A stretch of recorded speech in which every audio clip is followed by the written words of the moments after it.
H-Town. I don't know what happened. H-Town, what's up? You know what time it is. It's time for the best 120 minutes of your day. The Chop Shop, the nation's #1 urban sports talk show, and also your midday sports happy hour. Yours truly, Robert Hatter, alongside Jim Hicks and sometime Chris Walker, coming to you live from Houston, Texas. But we're broadcasting all over the world via Facebook Live and YouTube Live. And I came on the show today. Let me tell y'all something. I started Jimmy y'all today. I came close to I had work to do, and I just came close to just not coming on until I finished it. I came this close, but boy, you know, I got a commitment. Just something about the commitment in me that I just couldn't do it. I couldn't do it. But boy, today was a day, y'all. I should be somewhere else. But guess what? I'm here.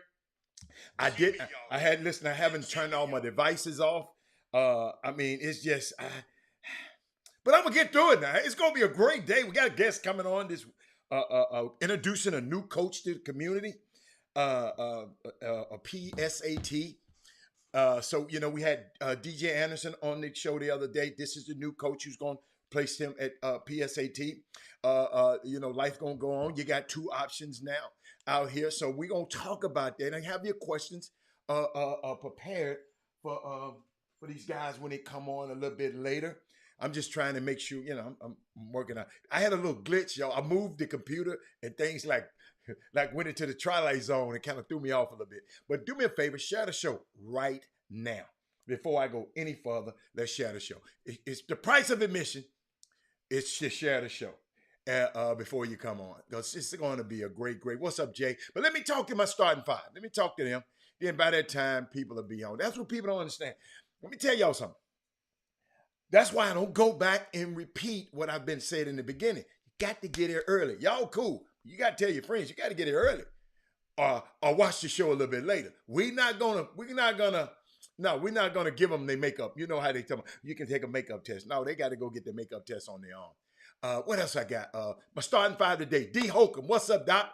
Daryl Anderson is in the building. Rod Wells is in the building. Kevin Lewis is in the building. Alex Cicero is in the building. And the sixth man is Karen Roach is in the building. Karen Roach, great topics yesterday. Great. Yeah, we had a good time yesterday. Joe Lewis says time to go. I like Joe Lewis. What's up, Corey? That is Moody. That is Moody. Yes, sir. That is Moody. That is Moody. You was quieter than a church house. Y'all look at him, y'all. Y'all watch him. So y'all, see, I know y'all think I just be getting on people. He was quiet as a church house mouse the other night. Hey, he didn't say nothing the other day. Now he coming in to, how about them Chicago boy. Boy. Who was that? Corey. Kim. Hey, Kim. Hey, Dale. Hold up. Let me see. Rod, Jeremy. When I see y'all. Hey, Gina is in the building. Let me see. How about those Chicago boys? Man, come on. What's up, Nolan? That's the businessman. Nick Harris is in the building. Who else? Jameson. Man, I got enough of y'all. What's up, Henry Kukulia? Hey, young man right there. Hey, boy, hey, let me tell you something. I love that young man. That young man there came on the chop shop, right? And Henry, I'm going to tell you, he came on the chop shop a few years back. Changed his whole life. Changed his whole life. That's the importance of this. Listen to me. Platform. Not me. Take me out the equation. The platform. Not Jimmy. Take him out the equation. The platform. Platform. You feel me? This platform changed that young man's life. Never forget it. And guess what? Gonna change your son's life. Gonna change your cousin's life. Just give it some time. Keep our digital footprint is important. So when I tell you to share the show, I'm not asking for me. I keep telling y'all I'm good. But there's some other people out here. You know, we want the platform to be so great that Alfie Obese and out there at the Legacy of School Sports and Sciences can do a deep dive into the phenomena of the chop shop. It can be a lesson plan. It can be a curriculum at the chop shop. Y'all got to understand. I know y'all y'all got to understand. I'm mad at y'all because y'all got to realize I'm a guy that loves the Lord, and I know how they treated Jesus in his own hometown. I know when they put him up there on the cross, they had a chance to let him down. They asked him, "You want to save him?" They said, "No, don't save him. Save the thief. Save Barabbas." I know the mindset that we're dealing with. I know y'all think about y'all. I keep talking about this, man. I keep talking about it's these two structures that's out here. It's really 6 principles when they're teaching Africana studies, but 2 of them are the social structure. Is how they see us. The governance structure, how we see each other.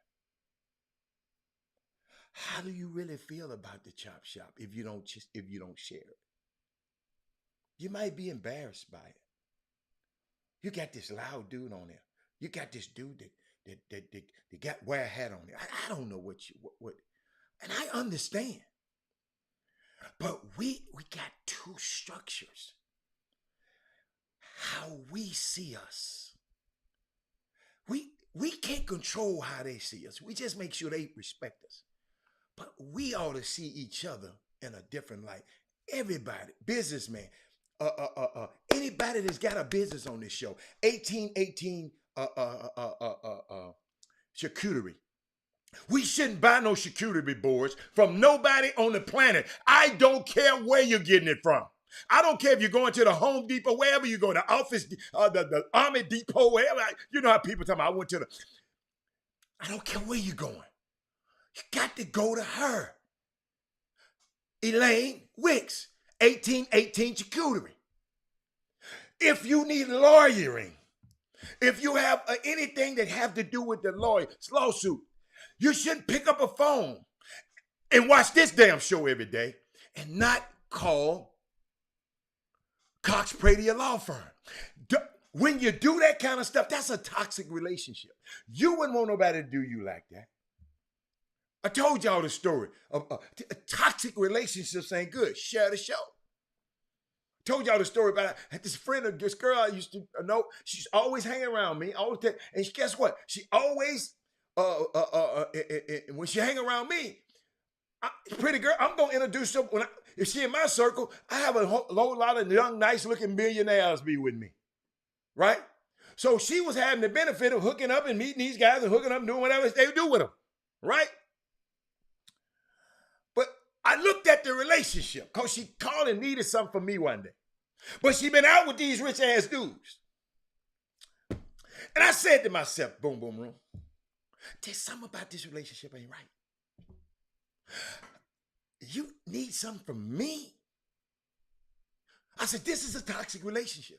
She said, what do you mean, Robert? I've introduced you to 6 millionaires. You ain't introduced me to a woman that makes $40,000 a year. This ain't a balanced situation here. She understood. We can't have yes, they got to be reciprocal. That's what I love about Mattress Mac. He's always giving. That's why he's always giving. Yes, Kim, that happened, Kim. And I'm just sharing it with y'all. I shouldn't be, but I'm sharing it. I'm just sharing it with you. I just want y'all to understand the platform. Forget me, forget Jim. Pretend this was whoever y'all like. Pretend it was them on the platform. But yeah, we just got to get back. And y'all got to understand. My head is. I'm just trying. See, it's no good. It kind of gets to me. Okay. I've been doing this for 6 years, and coming on here giving people the blueprint. All this great technology. Updated the great technology. Do me a favor, go back and watch our old shows 4 or 5 years ago and look at the technology and the sound now. When we used to be on a radio station, it's different. It's low budget. We raised the budget. We spent more money. We did this here to make sure you have something. Think about it. But sometimes it gets to you when you hear these comments and you've been teaching these principles for 6 years, and people are doing the same thing. They go back to their house. They got the technology, can sit up here and type anything they want to about me, about Jimmy, or anybody on the screen, and we come and we go home and we change nothing. I'm trying to free you with my words on this show. But you can't just go home. We've explained for years the transfer portal. But we got people still don't understand it and think it's bad. You need to go back to the old way. Because they haven't been listening. That's why faith comes by hearing and hearing the word. They just go by. I know a lot of y'all. Man, I ain't thinking about them, Nick. I ain't thinking about them. I'm going to do what I want to do. It's okay. But how's it working out for you? I hope y'all understand what I'm saying. We can't keep going back and doing the same things. Science and technology is very important. So you can sit at your homes. This thing, science and technology is so important. It's how we use it. It's a tool. It's not going to change everything. It's such a great tool. We got a South African billionaire there trying to buy it. How we communicate on Twitter. Elon Musk.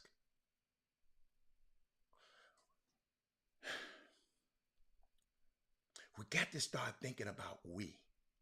I was thinking about Jackie Robinson when I was reading his book. I never had it made. I didn't have it made. He always talked about, when he talked about his wife, he talked about we. Everything he talked about was we. He didn't use no gender. Everything was we. We.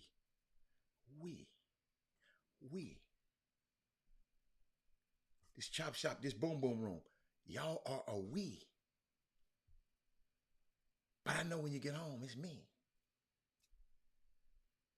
And then when we give you the answers and come back and challenge your statements, some people get mad. I'm going to challenge you. Evidently, you're not used to being challenged. People challenge me every day. That's why I'm so good I can come back. I wish I could take all of y'all into this meeting I had this morning. Thank you, Kendrick Lewis. People supposed to be thumbs up. Anytime you come on this show, you should share it and thumbs up and like it and send it out.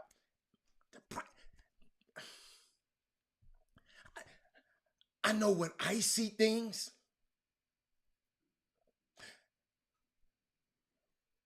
way to give me good service, I tip them. It's called gratuity. I'm grateful. That's how it is. Kendrick Lewis said, don't forget to tell people to press the thumbs up. Yes, hit the thumbs up button. I don't even look at it, y'all. But it should be so many thumbs up that I should be paying attention to it. YouTube impressions are more important than Facebook impressions. Facebook don't care. We just do that because we got a lot of friends on Facebook. He got a lot of friends. That's why we do Facebook. If it's up to me, I would never be on Facebook. YouTube is a partner with us. Facebook is not. They took 6,000 of our people and just locked them up in a cage that we couldn't even get to 5,000 our people before. This is their technology.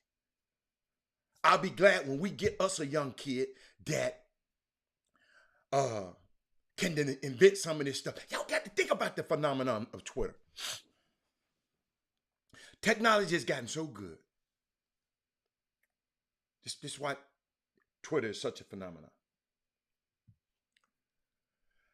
We can communicate with somebody all over the globe instantaneously. That ain't never been able to happen before. We used to have to send fax, you're on your telephone, but I'm talking about instantaneously. Don't even have to talk. Don't even have to pick up the phone. That's why it's so valuable. You can communicate throughout the globe instantaneously. That's why this guy wants to spend $43 billion on it. You got me? You follow me? Hey, all of us, y'all, if y'all know the meetings we be talking about on things about what we gonna give, we trying to build something in this community that ain't never been done before. But we need some tough people. We can't handle people. I don't like them. Jimmy mad at Sloan, so I ain't gonna watch the show. He don't get along with him. I don't want to watch it. I'm not. Do y'all know how sick I am of that mess? Hot damn mess. I can't watch the show. I don't like Robert. He don't. He standoffish. DeAndre, I'm real, man. This stuff real. I'm gonna watch it, but guess what?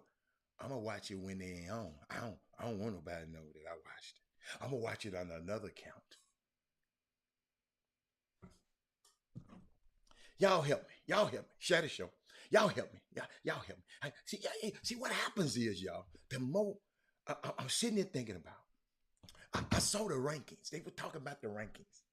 Is it ranking time? Where all my basketball people at? Is it ranking time right now?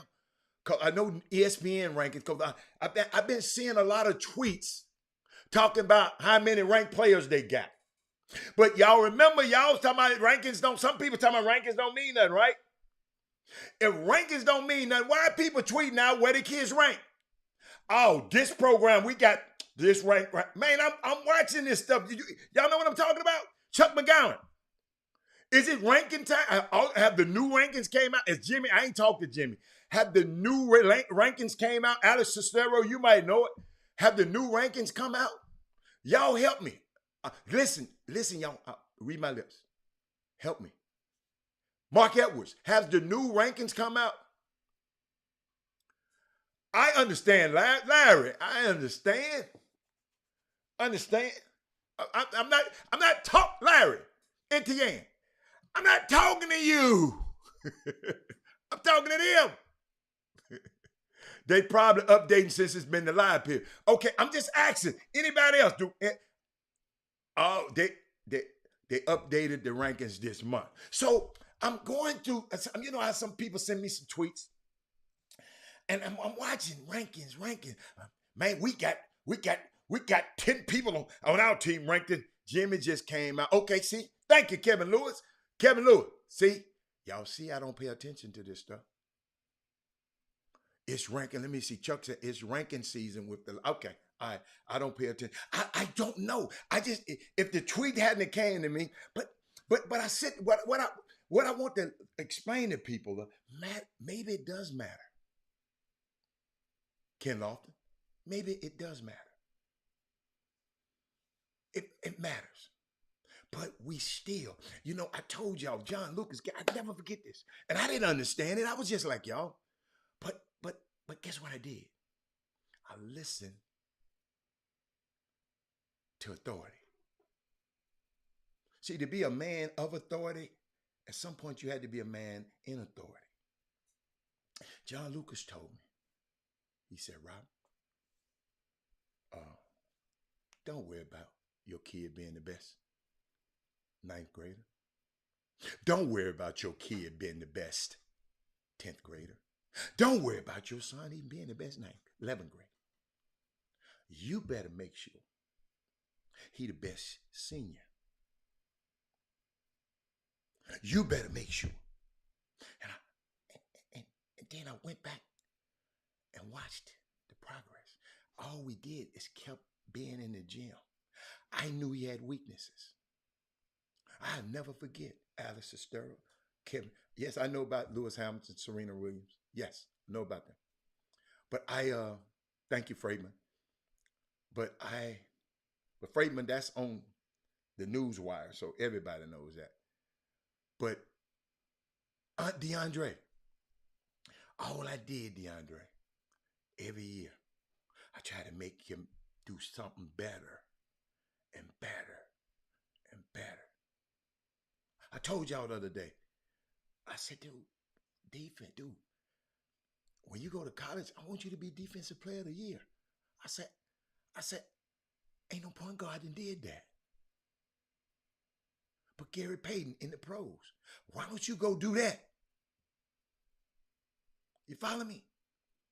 So, I mean, it's just little steps, man. I knew in the game of basketball. See, I could give him, let me tell you, my son was a quick football player. You get that little dude the ball, couldn't nobody catch him. Nobody could catch him. He just run past everybody. Run past it. I got a video. Remind me y'all to find that video. I wish I could find it. It's in here somewhere. Remind me to find it. He played against the twins. The Hauser twins. They were young. And Derek Griffin. All of them on the same team. Couldn't catch that little dude. They couldn't catch him. But guess what? He said, I want to learn how to play basketball. You know what I told him? I said, I'm going to be hard on you, player, because that's what I played.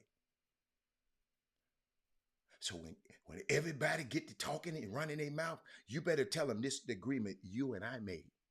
You came to me. I didn't come to you. See, that's the difference, parents. I used to love my son playing football. I used to sit up there and say, wow. But in basketball, he was the quarterback and the running back. Quarterback and running back. Left hand. He thought he was going to be Michael Vick. He thought the left hand quarterback thought he was going to be Michael Vick. I mean, it was crazy. I wish I'd have kept the, that's that old video stuff, and I don't use them things no more, so they somewhere. But it was fun, man. It was fun. But I never forget. He went and played ball somewhere. I think with Rashid Suleiman and all of those guys who were advanced, and they dogged him because he couldn't play. They told him, "You might be good in football, but we the king over here." These are 10-year-old kids. That's when he come home. He said, Dad, come here, Dad. He said, Dad, I want to learn how to play basketball. I said, what? I said, player, no, man, you got to go explain this to your mama and them now, because I don't want to hear no stuff. They call me sorry. I don't never want nobody to be able to call me sorry. I said, okay. I don't want nobody calling my son sorry either. And we just got in there, y'all, and worked. People used to complain and hate on him and say, well, he don't go to the right. I mean, he go to the right, but he don't use his right hand that much. So I asked him, because I know in our workouts, he can use it. He could dunk with his right hand. I mean, he could do it. But he told me something key. And I hope this helps somebody. He said, Dad, why would I go to my right hand?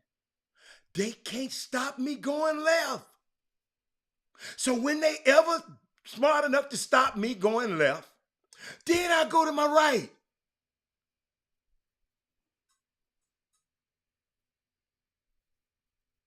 That was some of the critics. He said that to me. A little boy. Mark said, hold up, I'm trying to, Alex said, Alex, I don't want to go back. Listen to me, y'all. I'm just sharing part of this life journey. They said the best story you could tell is your own. Right? He told me that. I'm sitting there and I just shut the hell up. I just shut the hell up, y'all. And I kept watching him. They couldn't stop him. They knew where he was going. They load up on him. He'll hesitate on him and still get around. I told y'all, do me a favor, just go Google him. And go watch him. If you go have fun. Just go to YouTube. It gets a lot. It's fun.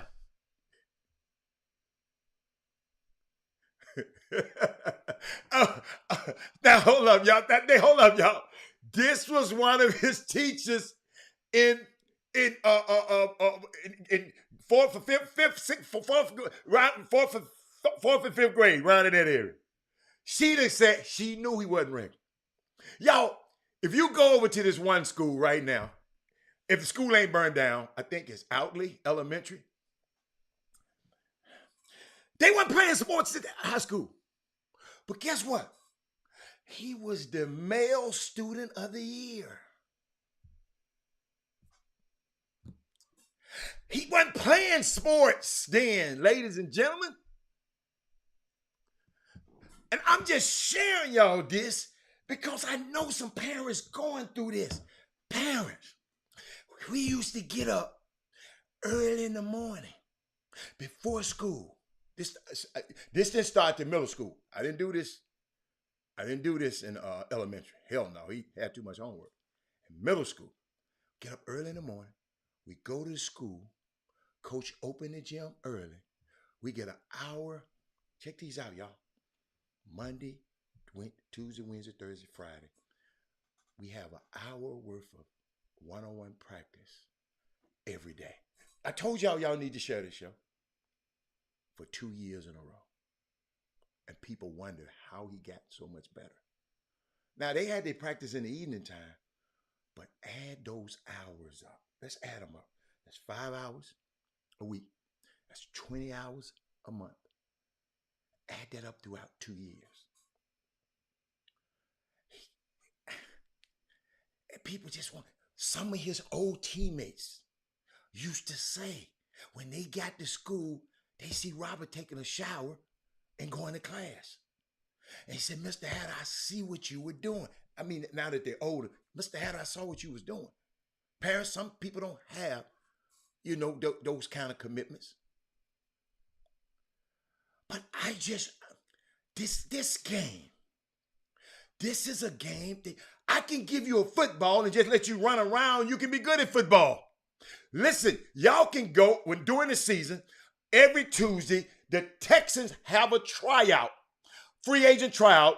You can get off the milk truck. You come out there and run a 4-2. They're going to give you a shot. Try knocking on that window at the Houston Rockets facility. You ain't getting in. You got to be skilled from a young age, know the principles. Got to realize, y'all, you're going 1,000,000 miles an hour and you can't take but 2 steps if you stop. Got 1,000,000 hours, you're going 100 miles an hour, then you got to stop. Then you got to go again. You got to stop without moving. Then you got to have your head over your body, because if you have your head too far to the side, you're going to tip over. Those things have to be taught. Mamas and daddies who just go around here playing up all these games and your son making the same damn mistake over and over and over. Guess what he's doing? He's getting great at those mistakes. He's becoming proficient at those mistakes. Just work. So when he got older and he started going to the pro workouts with John Lucas, getting up early in the morning didn't bother him. Because what? He had been groomed to do it. I'm just parents, I'm just giving it, you don't have to listen. I'm just giving it to you like a TI is. But I was thinking about the rankings. And I saw something this morning. Somebody sent me this. They said, Robert, they didn't say Robert, I just took it like they said. I don't have to diminish you in order to shine. I don't have to render you powerless in order to be powerful. We don't have to talk down on another player or another coach to make your coach or your player or your son look better. Check this out. Chuck McGowan, I'm going to put this on the screen. He said, Hatter, difference is you were realistic about where he was. Absolutely. Where he wanted to be and his development. In fact, you focus on him getting better. Some parents look at other sons' success on social media. I'm going to put that one back up there. That's a big problem we run up against. Hold up. Chuck McGowan, I'm going to tell you the truth.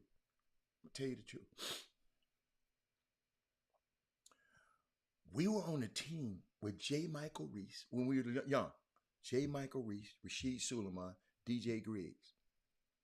3 of the best little young players in the country. They were getting all the publicity. I ain't gonna lie, I was like, damn. I'm human. Guess what I told him? Man, we got to get in that gym. I'm not about to be talking negative about those kids.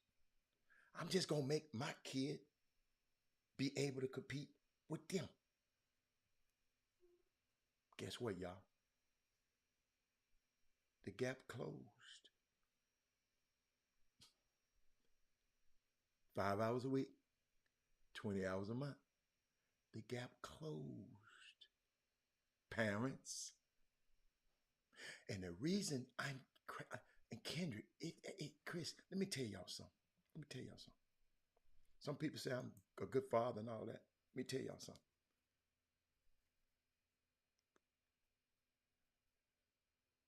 I had a great son and a great daughter. He listened.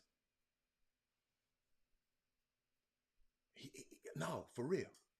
He actually said, Hmm. Okay. Okay. He wasn't too grown. He wasn't too. Daddy don't know what he talking about. Because daddy, whatever I was telling him, I was living it. He didn't get no mixed emotions about it. I mean, he's a unique. Everybody talking about me. No, I know some great parents who instilled in their kids the same principles. I was around them. They were my neighbors. But sometimes these kids just don't act right. So that's why I'm telling you, dude wanted something for himself. Dude said, I never forget girls you told. You say high school girls you told, well, you do this, you can get your dad a car, you can do this. He said, that's my dad's stuff. That ain't my stuff. I said, I like him. I like him.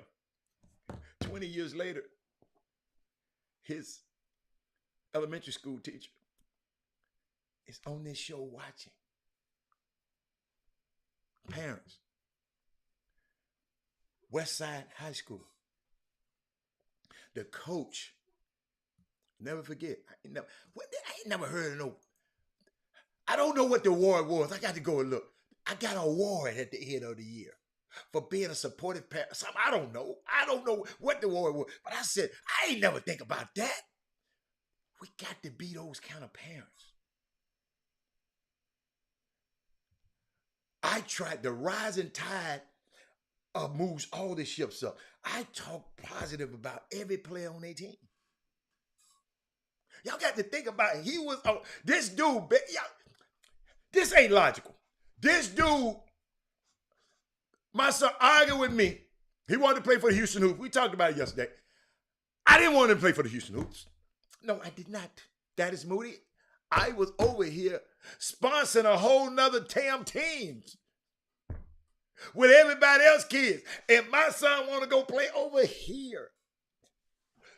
Somebody help me with that. I got to drink some tea on that one. Kim Jackson, I need y'all to talk back to me. Can y'all imagine this? Dad over here sponsoring a team just for you. Got all Americans, pros and everything on it. And you telling me,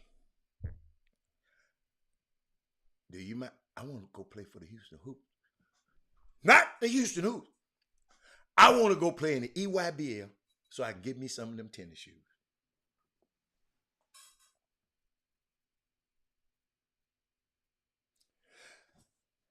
I was not happy, ladies and gentlemen. I wasn't happy with that one. Ken Lofton, can you imagine spending? I can't. Y'all know how much it costs to sponsor a team for a whole summer. I ain't going to even tell you. I'm embarrassed to say what I spent.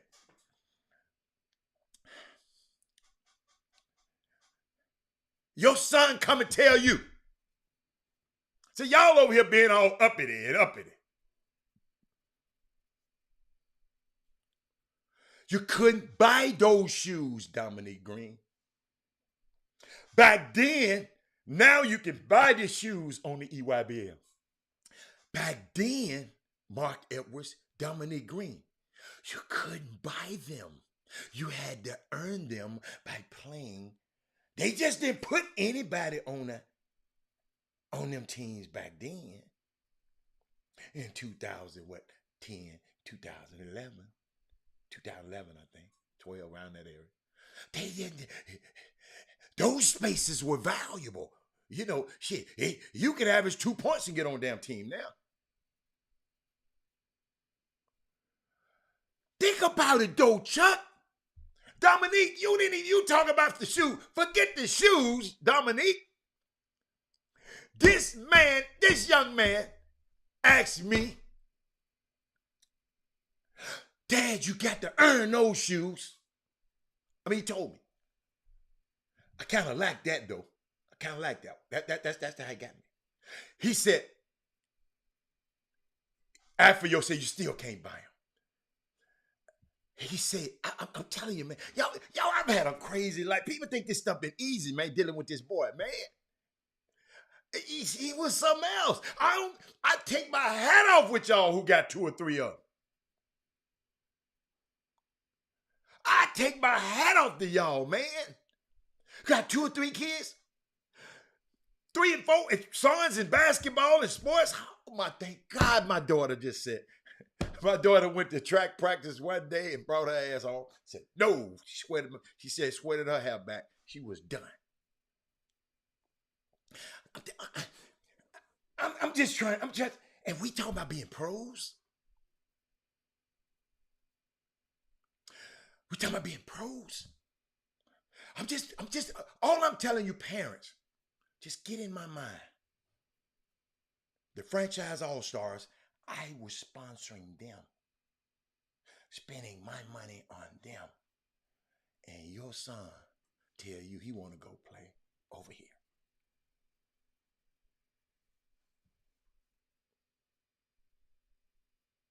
It's unbelievable. Unbelievable story. I mean, I'm not telling you everything because it's so, let me tell you something. That's why I will forever. People talk about him and say, well, Alan Branch and Coach Terrell Henderson were the 2 guys instrumental in my son's plight to be a college basketball player. Because I had the student part. I didn't need nobody to help me with that. Because his mama didn't play about that. But those 2 guys, Alan Branch and Terrell Henderson, those guys, that's who I learned from those guys. I just watched them. They said, we need to go here. I'm telling y'all, this is what they did to him. That's what I love about Coach Henderson. He said, Robert Adam, he had a PowerPoint. I'll never forget it, y'all. He brought his PowerPoint to work out one time. He said, man, I got this. I want to go here. I got this player. I got this player. I got this player. I got to realize my baby was in the 8th grade. But I was sponsoring 17 and under team.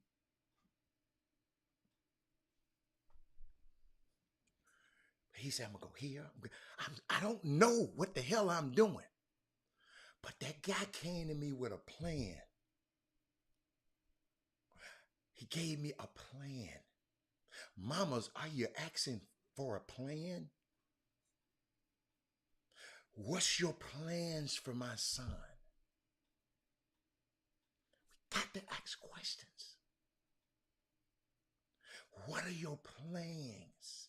To me, if the ESBL or a non-sticker team, if the coach can get you looks in college, that's to you. Kim, every parent, every kid looks at it differently. Like Dominique said, every kid look at it differently. Every family is different. But your son, have you ever asked a summer coach, what is your plans for my son? Get what my plans were for him. I'm on the phone. I said, man, look here, Bob. I want my son to go to Harvard. The best way we can get to Harvard. He was in the 6th grade. Had him going to Kincaid. I wanted him to go to Harvard. I didn't ask Alan Branch about no basketball. He was in the 6th grade. Little bitty. What are your plans? We don't ask questions. We scared of the AAU coach. We got some people over AAU programs around here walking around like they dictators. That's why we started the franchise all-star, so you wouldn't have to kiss nobody's behind. Thank God for the takeover, Team Texas takeover. Thank God for Bobby Benjamin and the Raptors. Thank God for all of you independent teams. So So when these guys over these shoot teams, if their ass ain't right, okay, it's other means, bruh. I'm not finna let you have my baby held hostage. That's what Franchise All-Stars was about. It wasn't about me. I didn't know nothing about this. I just told the man he had a plan. Guess what I told him to do? Give me the schedule. Give me the people who need to fly. Give me how many hotels rooms you need. How many rental cars you need. Y'all just show up at the airport. Everything taken care of for the whole year. That's what we did. One time, y'all, we just said, let's switch it up and do something different. I rented one of the big luxury RVs.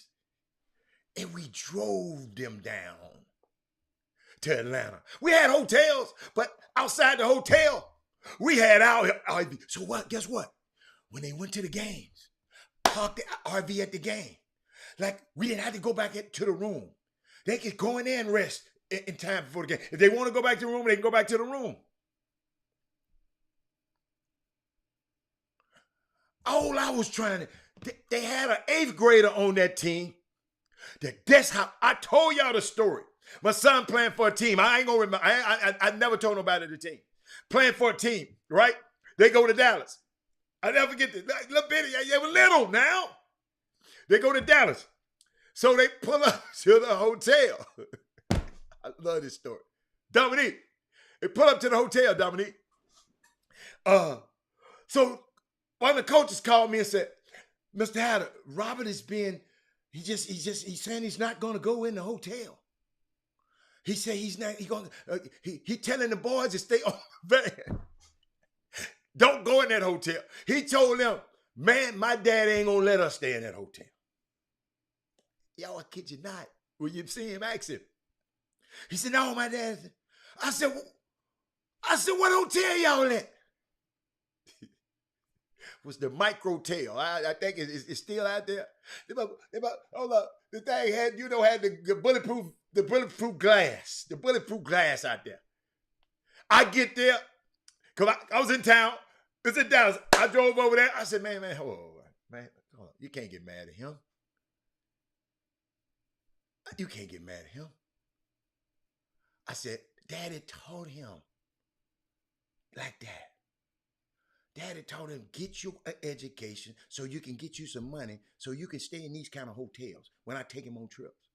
You ain't got to stay in. So that was my fault. Yes, Jay Wright. No, it ain't C-Walk's job. It's Kyle Neptune's job. I was going to talk about that show. It's Jay Wright from Villanova. I'm glad you said that. Jay Wright from Villanova has retired. And Chris Walker's best friend, Kyle Neptune, who was at Fordham this year, gets the job. If you ever watched Chris Walker's social media, he was always at the Fordham games supporting his best friend. Now he got the job at Villanova. Now Chris Walker got to make a hell of a decision. He ain't saying nothing to me. That's why he didn't say nothing when he talked to me this morning. He didn't say nothing. He trying to be evasive. He wanted me to ask him questions. I didn't ask him nothing. If you don't want to tell me, don't tell me. I don't care. But I came to the hotel. So I called the dude. I said, look here. How much was going to pay on this room, man? Do me a favor. I'm finna take them to a good hotel. I'll pay the difference. You just make sure you give me the money you paid on this. Because you and your son was at another event at a nice hotel. But these kids was over here at this bullshit crap hotel. Parents can't let that happen. Man, it was the funniest thing in the world. And listen to me. I'm all for saving money. But them kids like to stay at the Hampton Inn and the Fairfield Inn because they can go and play on the computer all day. You follow me? I mean, I had to, only time, hold up. When he got older, y'all, he bucked against me. We went to Vegas, and the people who brought us to Vegas for some tournament, they put us up in a certain hotel. The Orleans. I said, I went over there. I said, dude, y'all want to stay in here? Y'all want to come over to my hotel? Now, Daddy, we stay. All the girls and all the teens over there. I know that they thought I was slick. They thought they were slick. I got to tell this story. Thought they were slick. So, Dominique, they over there at the Orleans. And I swear I thought my son was going to say, Dad, I ain't staying in this hotel. Let's go. When he got older, he changed. Not the Orleans. I'm sorry. Not the Orleans. Circus. I'm sorry, Mr. Orleans. Circus. Ghetto ass circus up there. That's the hotel. All the team, all the girls used to. So y'all check this out. So I didn't feel right. You know I'm a parent, man. I got my little boy over there with all them grown ass men. He 8th grade, all these grown men, right? So guess what I do? Karen. This just being a dad, y'all. I get in my car. I pull over there. I'm riding up on Circus. Hey, I'm riding up. I pull up there, Brad. Brad said $29 a night. But that's where they had, somebody invited us to play, and we were invited to play in an event. That's where they stayed. So they didn't want to disrespect the host. They gave us tennis shoes, all that kind of stuff. So D. White, Karen Roach, check this out. I pull up, right? I'm just looking I don't see none of them. So I pull right in front of them. They didn't know what kind of rental car I had, because you remember they was with the coaches this day. I pull up there and just, you know how you lean back in your car like you're on a stakeout? I pull up. 2 players, I can't call their name out, boy. 2 players. They walk up with this girl. Listen, I got out the car. They walked right. What's up, Mr. Hatter? And walked on in the building with the girl. In the hotel room. That my name on. Rick Brown. They walk in. I had the key to every room. I just knocked on the door. They opened the door. The youngest one had his shirt off. I opened the door. I said, come here. Hey, little girl. I don't know where you going. You got to get out of here. Get out of here. Put her out. Man, what the hell are y'all doing? Y'all know these rooms, my name. Anything happen to that girl, it's going to be on me. Do me a favor. In life, the rest of your life, do me a favor. Don't bring no girl to nobody's hotel room that you and him pay for. Don't go on nobody else's dime. I said, you know I'm finna call your parents. Mr. Allen, my daddy gonna kill me. I said, just get ready to die. Because I'm finna call him right now. But then I said, but what if I don't come over there? What if I don't ride over there? So then I'm riding around. I'm looking for Robert now. His little ass. I can't find him. So I'm riding around, can't find him. Then I saw his little ass walking by himself. By himself. He's young, he's 8th grade. All these girls. He walking by himself. I said, dude, what are you doing? What's going on? Get what he tell me. I said, wait a minute. I don't know nothing, Daddy. I ain't seen nothing. I don't know nothing. I said, you get in this car. I better find. So everywhere I went, somebody had a girl hemmed up. I said, I see why they wanted to go to Circus.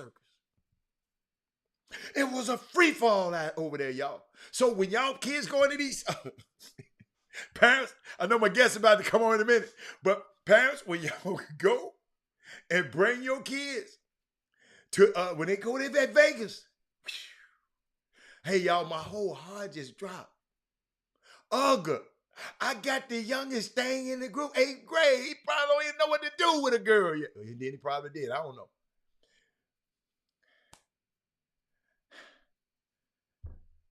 Y'all don't understand me. I know the dad is probably saying, man, I remember. Oh, Kerry Rhodes, see? He stalked out his they players too. Man, Karen, I didn't do it on no other trip.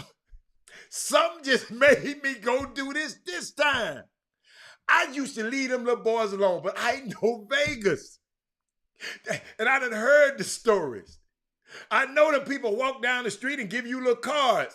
Some of them dudes be calling them little cars, the escorts, and adding up their little money. Mamas, I know. Hey, mama, I know. Mamas, I'm telling y'all. They give them a business card. Call me if you want to see it. You want to do something strange for some change. No, not with my babies. What happened in Vegas don't stay in Vegas. Hell no. I'm letting you parents know what's going on out there in Vegas. All that old happen. That's to them crazy ass folks who doing something crazy. I ain't doing nothing crazy to go to Vegas. Yes, they get the cars out to underage boys. Them boys was calling them things, getting them girls to come over. They, man, how much you got? How much you got on this? How much you got on this? Man, I mean, it's crazy. Mamas, I'm sorry. I mean, it's that Vegas. Oh my goodness. He smart had it. He knew what to do. Hey, I don't know what he looked like. No, Jay Jackson. I didn't see him. I just happened to see his little ass walking by himself. He probably was just with them. He probably was just with them, y'all. I see you, coach. So I mean, hey man, I don't know what made me think about that. Y'all, I had so much else to talk about today. But something just made me go there. And I hope some parent needed to hear that. You know, let me see what time I got coach. Coach, you beat Jimmy on the show, coach. I'm just knowing because I started the show. But I just wanted to share that with y'all, man. It's parents. Coach, I know you're off in the green room, but I was just talking about my kids going to Vegas, my basketball team, and the things these little guys get to. Y'all think they going out there to play some basketball? Dear boy, them little boys doing some stuff out there, coach.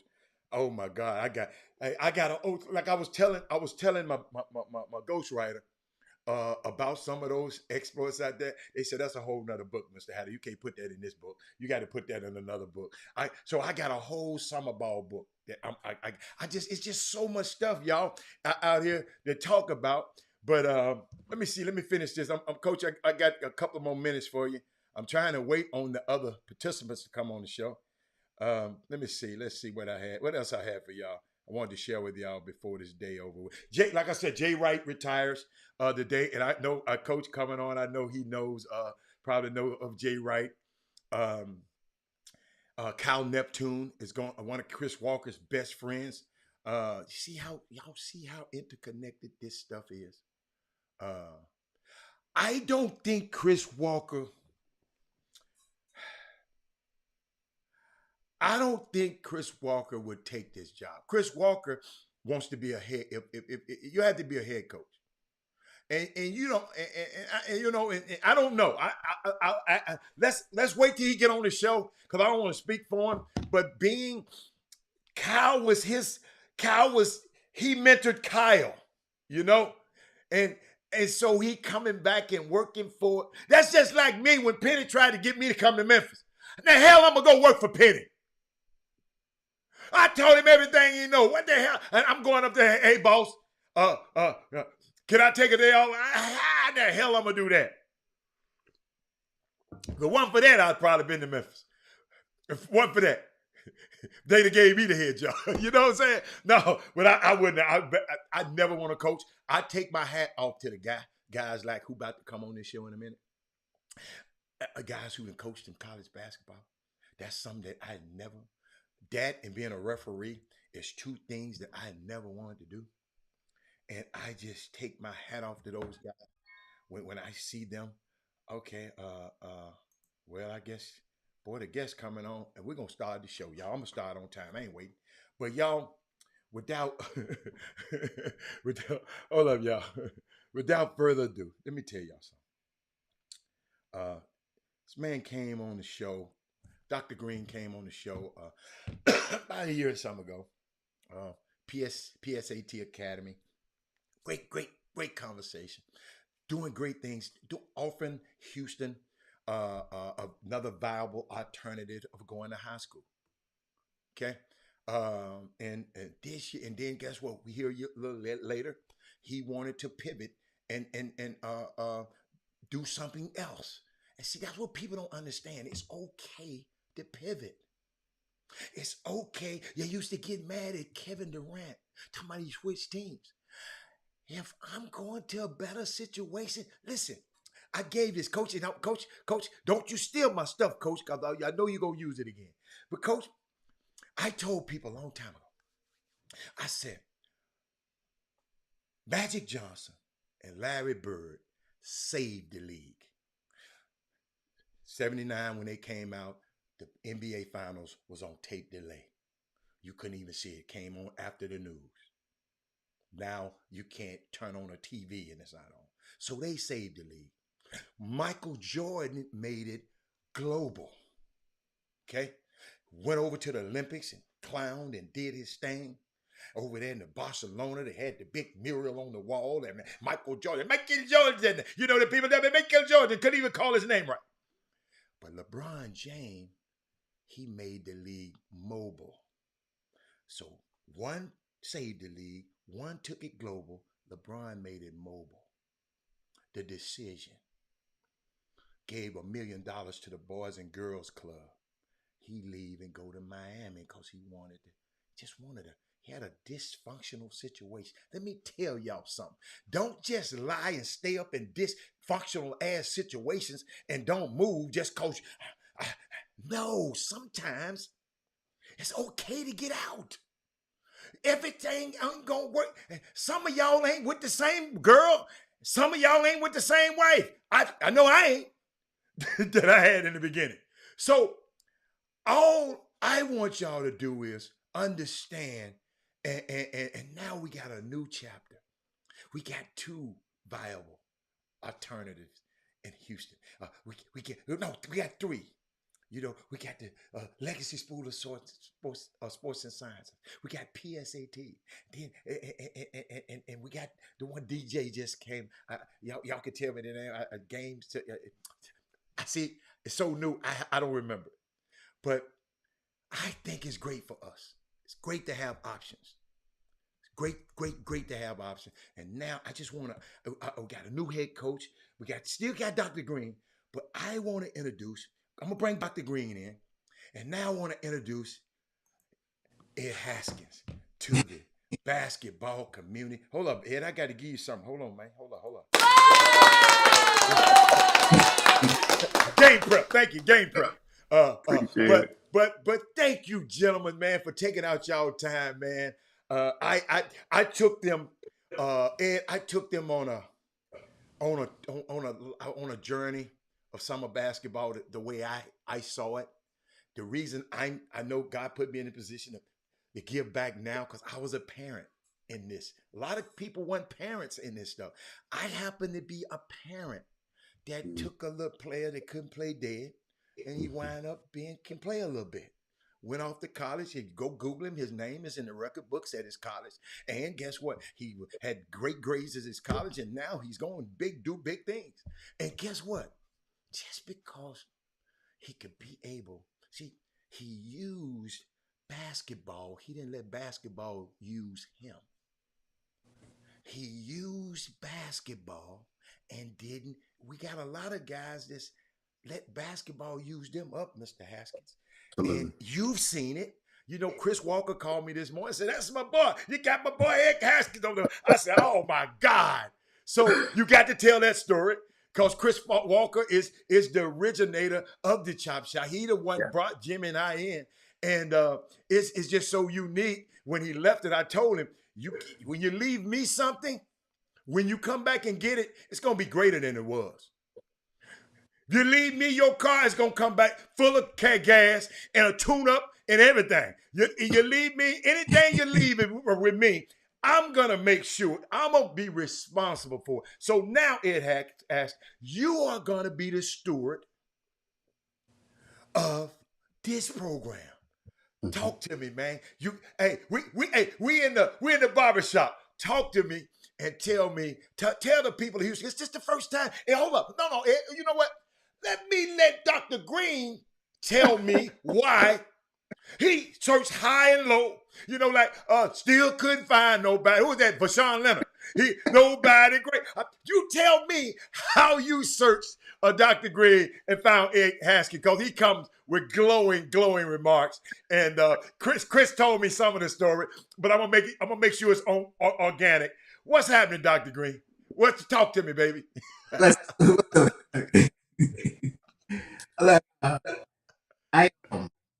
can't take any credit. I reached out to Alan Grant on a Sunday. Coach, something is wrong with your sound. I don't like it. You was good when we tested it. Coach, say something, Coach Haskins, to make sure you're all right. What's going on, Houston? Okay, you good. You perfect. You perfect. Okay. You perfect. Hey, man, I told you we got to get you some better internet in that office. I'm gonna send my guy over there, Coach, Dr. Green. You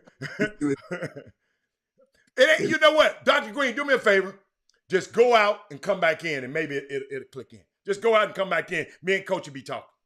Okay. So go ahead and come back in. Just take yourself out and come back in, because I'm trying to get you right. Coach, talk to me, man, before Coach come back. Coach, talk to me, man. You tell me your story. Talk to me. Man, first of all, thanks for having me on, and obviously with Dr. Green. Man, I fell in love with the game at the age of 5, and I used to watch my brother. My brother played for the first high major Division I black basketball coach, George Raveling, at Washington State University. Yes. He played with guys like James Donaldson and Craig Elo, Steve Harriel, Don Collins, those guys, Flying Brian Pollard. Right. And so I used to watch my brother on TV, and he became my hero. He was the oldest. What was his name? Aaron Haskins. Aaron. Okay. Yeah, and he was the oldest, and I'm the baby of the family. Oh, okay. And so I was probably, and there's 7 in between us, so there was 9 was enough for us. Right. I had 11. It was 11 of us. Oh yeah. Okay. Well, you get it then. Yes, sir. Fight for the cereal bowls and all that. You get it. But yeah. So my brother, like I said, I just fell in love with him.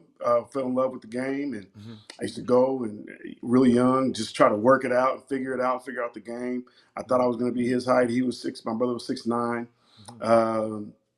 I'm about 6'1.5", 6'2".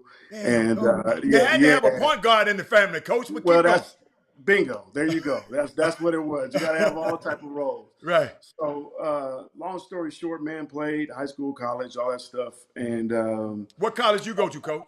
I went to Eastern Washington, then went to Washington State as well. Okay. And finished up at Northwest University. Okay. So yeah. So you understand the transfer portal? Of course. Of course. So, but I ruptured my Achilles. Oh. I was playing semi-pro ball and ruptured my Achilles. And long story short, it led me right into coaching. And so, a guy by the name of Ron Howard, who actually played for the Dallas Cowboys back in the day, who actually he was a tight end for the Dallas Cowboys when they won, and never played college basketball, college football. But he played actually for the Cowboys and for the Seahawks, and which is how he got up to Seattle. And long story short, he asked me, he's like, man, come and help me out with these young guys, and it was a middle school in 1997. And the rest is history. Can I interject here, Coach? Because I'm moving fast forward. You said Seattle. You messed up and said Seattle. That rock a nerve him. You're not the Coach Haskins that Coach Tony Roden is, are you? Absolutely. I am that guy. Keep talking.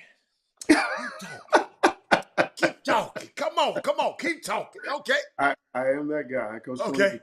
for 3 years, and yeah. So, anyways, like I said, long story short, Uh-huh. I started coaching there at the middle school. Immediately went over to the high school, the local high school at that neighborhood high school at that time. Which I think here, I've been to one Yates Booker T game here, and a friend invited me. A friend This year.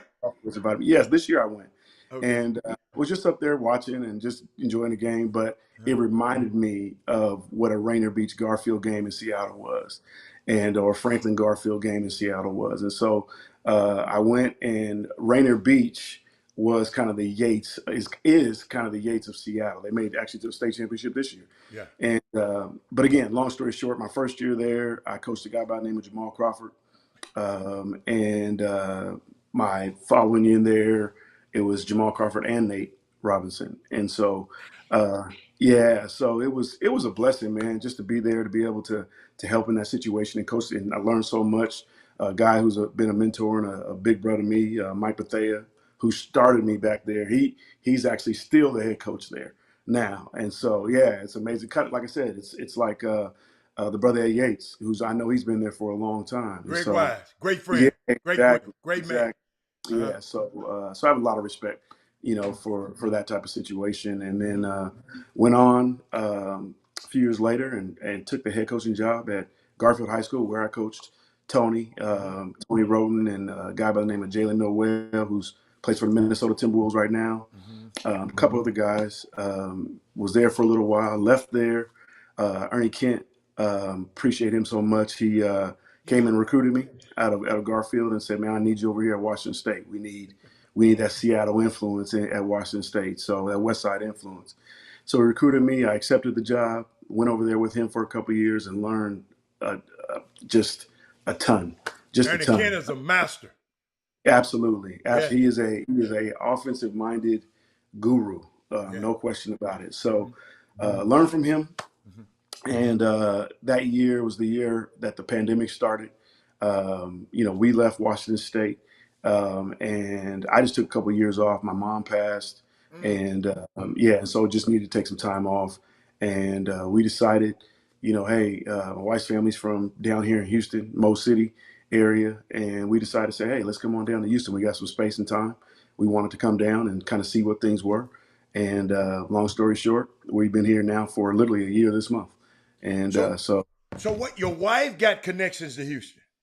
my wife, all of her family is here. So that's why we actually moved to Houston, Texas. Oh, Yeah. you the guy taking the wife around. The wife that drug you down in. Well, I did that for a couple steps. And, I know. I know. She said, "Hold on, bro. You finna come with me this time." Well, it was just we both wanted to come. Yeah, you're right though. You're right. Yeah. We both wanted to come down. And, I got you. Kind of see what was going on, man. So it was. I mean, it's just been really cool. So I met some good brothers down here, man. Just some good people, and man, looking forward to this opportunity. And obviously, Dr. Green was one of them. Doc, let's see. Can you talk, man? Talk over that, bro, Doc. Am I better? Yeah, man. What the hell you do over there? I didn't do nothing. Talk to me. You can talk now. What's that? Well, you asked me. Tell me about this man. Yeah. You asked me. It all started when I called after we made some changes. I called Alan Branch, who I've got a lot of respect for as a mentor and a friend. And am I still good on my sound? Yeah, you perfect, coach. You good. And I said I called Alan at 7:00 in the morning on a Sunday. He be up. Yeah. And Alan is a very spiritual person, so I didn't even worry about whether he was getting ready for church or not. I just called him up. I said, "Hey, I need you to look for a coach for me," and I told him specifically what I was looking for, and he called me back a couple of hours later. He was like, "I think I got a." His exact words, "I think I got a ram in the bush for you." He used a spiritual term for it. And he had collaborated with the Right Reverend Chris Walker. I'm gonna pray for you on that one, but keep going. Hold on. This is a guy who got his book. He got, this Chris book, the elephant. This is a guy. Hold up, and I didn't. Let me tell you something.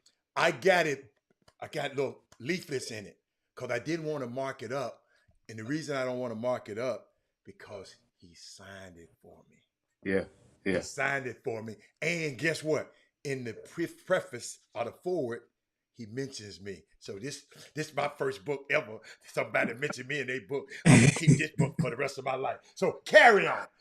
Carry on. So he goes to mention to me about a guy named Ed Haskins, and he was like, I don't know if you'll be able to get him, but we can look into it, and then we're gonna try to arrange a phone call. At 1:00, and we arranged that phone call. I really liked the spirit and listened to him. I did some research on him, and really the thing that I was most impressed about him is, even though they're static pictures, the most impressive thing I remember recalling was that the genuine chemistry that I could feel through the pictures of the relationship he had with his players. And that kind of leaped off the screen for me, because I was like, I saw a black mentor, a connection between a black mentor and his players, because that they weren't just players to him, that they were something. It was a special bond, and after talking to him and him elaborating on it, it was true that there is something special about this man and the people he coaches. So that's the rest of history. That's how you do it. Well, you know what? I want a coach. Yes. I want this opportunity, like we do. Coach, it's 353 Division I head coaches, right? Mm-hmm. We've had about 150 of them on this show. So the Nice. Penny Hardaways, all of them people been on this show. And what we do is try to give them a home visit. So this is your home visit to hold on. Coach, there's some people watching, Coach, now that you wouldn't even think gonna be watching. There's some people who don't even like us gonna be watching this show. Because they watch it and don't comment, so we can't see that they on there. So and I just want you to get I want the people in Houston. I mean, this isn't this. PSAT is not new, but you're new. So what a parent gonna get? Because you're gonna be the head coach, and what else at the school? You're gonna be the head coach, director of basketball operations. Oh, excuse me. Okay. So, hey, I like that. Guess what? You get the ingredients, and you can make the cake. Don't just get. You go get me any kind of. Frank Vogel found that out this year. Yeah, for sure. You go get me all. I promise you, Coach Haskins. You probably said the same thing. I said, Chris got mad at me. He's a LeBron sexual, so he get mad at me because I said, man, y'all got all of these Geritol drinking dudes. Dude, y'all too old. This is an 82 game season. It's not gonna work. Then you got street clothes. LeBron, he's LeBron, but he can't keep doing it. And they get mad at me. And now they blaming it on what's it, Coach Vogel. They blame it on Vogel. But I said, you brought all these ingredients over here. So, Coach, you get a chance to bring your ingredients, and you get a chance to coach. Talk to me. Yeah, you know what, man? I'm actually really excited. Number one, to be in Houston, Texas. Houston has such a rich history of basketball, and just like Seattle. Seattle is a basketball. It was in the late '80s, early '90s. It was a football town, but it became with the advent of, I keep on going. Jason Terry, Doug Christie, Mal Crawford, and I keep Aaron Brooks. Keep going down the line with guys. Right. He played in Houston. That are from from Seattle. You got one on your team right now, Kevin Porter Jr. I know. Coach, I got to pray for him, Coach. But that's okay. But he's gonna be all right. Trust me. So you telling me he's gonna be all right? I believe he's gonna be all right. I know some of the people that are in his corner. KP he's a son of the city of Seattle for sure. And guys like Jamal, and that's the secret sauce. I don't talk about Seattle too much because I love where I'm at. But long story short, one of the secret sauces of Seattle is that guys like Jamal and Nate and different ones that have made it. Marvin Williams, people don't know that That's Marvin Williams was right. from Seattle. Guys like that are from Seattle and from Washington in general, they take each other when they see the next one coming. They take those guys under their wings. They don't shun them and say figure it out. It's more of a brotherhood up there, and Wow. it's something to behold. Sports Illustrated, I would say probably about 10 years ago, did an article on like what's going on up in this corner of the country.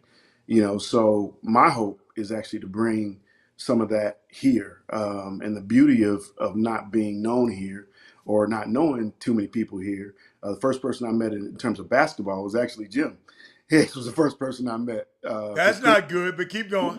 well, Chris was like, man, you got to go meet my man Jim. Jim was the Oh, okay. director. Okay. Oh And my so, goodness. Keep going. yeah, yeah. So my hope, man, is to just honestly, whatever I can bring and add to PSAT, I'm going to do that. But to lead, I do believe everything rises and falls on leadership. Mhm. That doesn't mean every win is won or every loss is, you lose every game, on a coach, because I don't make a shot, get a rebound, block out or anything like that. But how to get guys to do what you want them to do and how to get guys to buy in 100%. That's literally what it's all about. So, Coach, I got something for you. You said something that got me, Coach. See, don't too much stuff get me, Coach. But you got me with this. You said, and I noticed this. You said it, so you confirmed. I used to watch the social media of the Seattle guys. When they have mhm. a Seattle Summer League, all of Oh, these guys come back. oh We yeah, have a Houston Summer League. Don't none of the guys who raising. I'm finna compound. Yeah, and yeah. coach, I just want to know the secret sauce. Cause you said, and I know Isaiah Thomas, he embraced him. Jamal, he embraced those guys in his community. Coach, that's not normal. No, it's not. It's not normal at all. And I've been to enough cities and in recruiting and in coaching and what have you at the college level, even at the high school level, that I know it's not normal. And we like up there, man. I'm telling you, like I said, like you said, guys like IT. I coached IT AAU, and just guys like that are like, nah. And it's Seattle and Tacoma. So I'm born and raised in Tacoma. Yeah. Tacoma is about 30 miles south, 25, 30 miles south of Seattle. Uh-huh. But after I came back from college, I was in Seattle. So I was in Seattle a little longer than I was actually in Tacoma. But I love both, when it comes to that level of guys, you got a guy that's going to be in the draft this year, a guy by the name of Marjan Beauchamp, who played for the G League Ignite, and he's got Yes. him in the top 10 now. But Yes. he's another one. I played with his dad. Me and his dad are really good friends, cousin. I mean, just the whole nine. But anyways, I just really feel like it's when you talk about the pro-ams, and I was Mhm. wondering because actually, believe it or not, somebody just texted me, a guy I met on the golf course, Mhm. just texted me and asked me if I'd be interested in coaching. Is it next pro or next do what? Oh yeah. No excuses. No No, excuses. yeah, Yeah. exactly. Yeah. He asked me if I'd be interested in coaching, Uh-huh. and it's just like for a weekend or whatever. So Dr. Green, don't worry about. I'll be around. Hey, Dr. Green, I'm gonna put mute on you so you can't hear this. But keep going. But he asked me to, and it was interesting to me because you get a lot like the Drew League in LA. Yes. You get there's a lot of NBA guys that participate in that. Mhm. The crossover in Mhm. Seattle, you get a lot of NBA guys that are Yes. just. I mean Zach. Zach Levine. Yeah. I coached against. I never coached Zach. I coached against Zach. Mhm. For 3 years, I want to say, and you can tell Zach this. He never beat me. Ah. But coach, what But I was the had a secret? guy by the name of Tony Roten. So Oh yeah. But coach, what was the secret? Coach, I know this happened. What is the secret these guys? What is the closeness with the SeaTac area? What is what yeah, is in the water? it's What are no, some of the ingredients, coach, it's that make Jamal. those guys close like that? Cause I know they are, cause I talked Yeah, to them before. yeah. They really, and coach, the guy who we got a great pro-am, the people over the pro-am in Houston, great Casey Williams and his wife, Oh, they yeah. spend their personal money. They do Wow. everything to make this thing right. But some of the pros they ain't like the pros that we used to have. Yeah. You know, So Yeah. what's the ingredients up there, Coach? So I think it's two things in Seattle. Number one, Seattle, we're all the way up there. First of all, don't nobody Okay. think there's black folks up there. Okay. So and there's a small percentage, but we up there, right? And the other, and so we have a chip on the shoulder, and that starts all the way from young AAU. So if we were playing, and I'm just mentioning names of Yeah. teams that I've played against Okay. before, so it ain't nothing. Okay. If we're playing against the Houston Hoops, we're gonna prove to the Houston Hoops that we got you. We're coming at you. If we playing, Why Atlanta, not? Team, why Atlanta, not? exactly, Bro- Atlanta Celtics, or Yeah. whatever. I mean, I'm just saying teams that have names, teams Mhm. that have, we're coming at you to prove that we know what we're doing. The other piece is this. I think there's two more pieces. The other piece is this: is that there is a lot of good coaching up there. Like there's guys that Okay. that really understand the game, know the game, and know how to communicate the game. Because that's coaching, right? Knowing how to communicate the game. Right. And I think there's some good coaches up there. And then the last thing I think, honestly, I think this really started to be at this level. It's always been pretty good, but it's at this level, and I have to give hats off to what most people would call now the godfather of Seattle basketball, and that's Jamal Crawford. Jamal he could run for mayor right now in Seattle, and he would probably win. Like literally, he would probably win. And he's that kind of guy where it doesn't matter. Fortunately and thankfully, I've never had to ask Jamal for anything, but if I did, I know he would right now today. If I called him, he would be like, Coach, what you need? You know what I mean? And so that's been him the whole time with everybody. So you had a galvanizing force. Absolutely. Him. Jimmy, Yeah. Jimmy, I know Jimmy ain't came on. We got to let Jimmy in. We got to let him in because, how better, Jimmy? Oh man, it's Baby Friday on the Chop Shop. So I've been sorry late guys and what's going on, Dr. Green and Coach Haskins. I see you up in the building in the mix. Welcome to H Town. I appreciate you, man. Yeah, and we I missed the first half. I mean the first few minutes of the conversation, and so I guess I dive right in and I'm surely you've introduced Yeah. your resume to the viewers, and I want to ask you, just pivoting a little bit, about the new now, which is the transfer portal, the new way of which Division One, you being on the Division One side of the fence for years, and a lot of people right now, not just a Texas thing, it's not just a Washington thing, but it's a nationwide thing.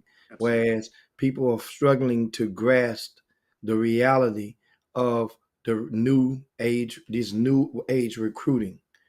What tips do you have for the parents who are watching right now that may have interest from Division Two, Division Three, NAIA schools, as well as junior colleges alike, Sure. but are sitting there waiting as unsigned seniors on that Division One bus that probably not running that same route through your bus stop anymore? Yeah, that's a great question, Jimmy. I would just say two things. Number one, nothing is permanent. Nothing is permanent. There are no 4 or 5 year scholarships. That's a popular misnomer from parents and from people that haven't been through the process before. And the way that the NCAA is doing it now, if you can play, they're definitely going to find you. It was like that before a little bit, but I'm telling you now, if you can play, they're going to find you. I can give you one super quick story about a kid by the name of Terrell Brown Jr., who Terrell started off at a community college in Seattle, Shoreline Community College, went to a Division II school, transferred from that Division II school to Seattle University, okay? Then went from Seattle University to Arizona, the Arizona Wildcats, played for them last year and finished up his last year because everybody got an extra year because of COVID. Finished up his last year at University of Washington, playing for Coach Hop and Y King and Will Conroy and those guys. And so what I would say to any parent out there is, go to where you're wanted more than where you want to go. Do that and do everything that you need to do. And people are going to know. It's just going to happen. You know what I mean? You're going to get noticed. And if you're going with a a coach that is worth his weight in salt. I'll say that. Any coach, no coach wants to lose players. Okay, that's just the facts. But any coach is going to want what's best for that player and also their future and their program. And so, with that being said, man, it's really simple. Just go to where you're wanted. Go to where you have your parents are not paying, for college. If it's a junior college, national junior college, great. If it's a Division II, great. If you have enough grants or whatever to get to a D3, then do that. But whatever the case may be, go there, see what happens, and then if you can matriculate to other colleges, then by all means do that. And so now, one of the things a lot of people may not totally understand is at the Division I level, in your experience, how many kids do you normally recruit at the same position?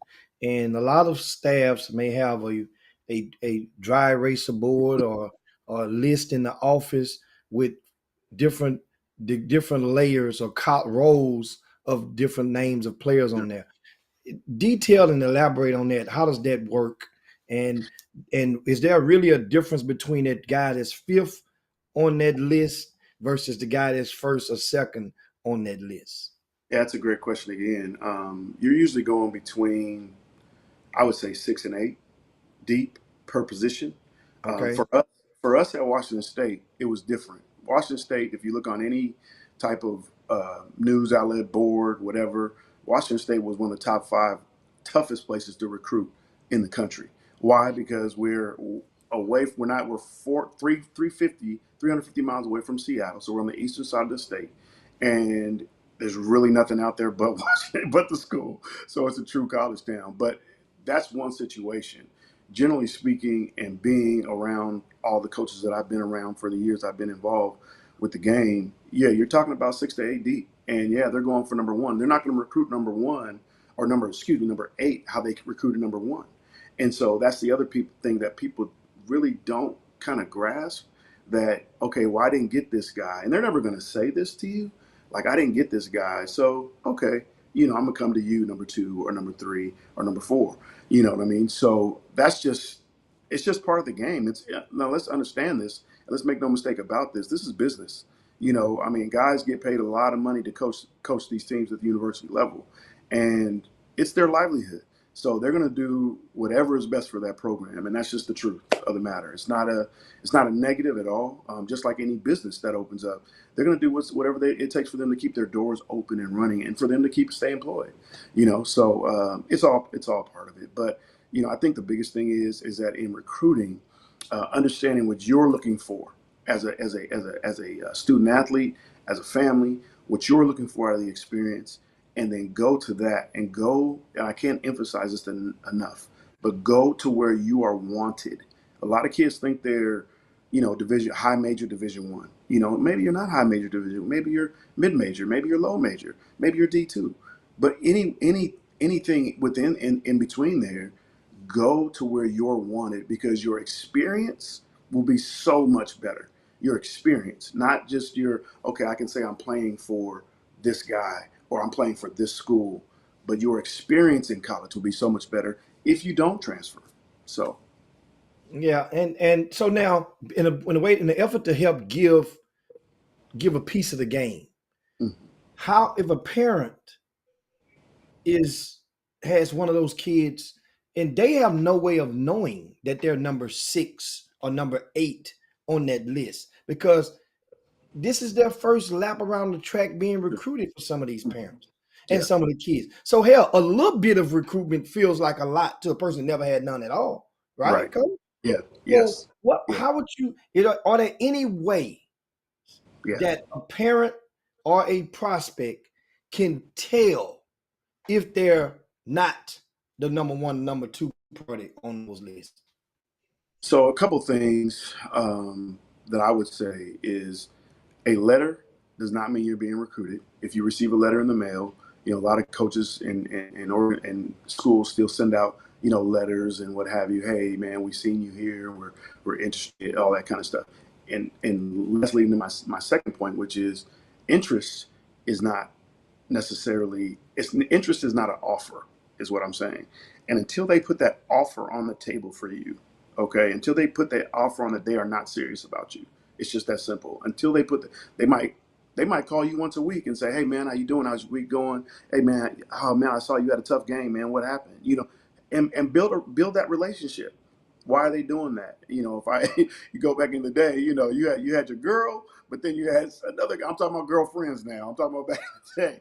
But you had your girl, but then you had the other one that's like, okay, I'll keep her on tech just in case my girlfriend don't work out.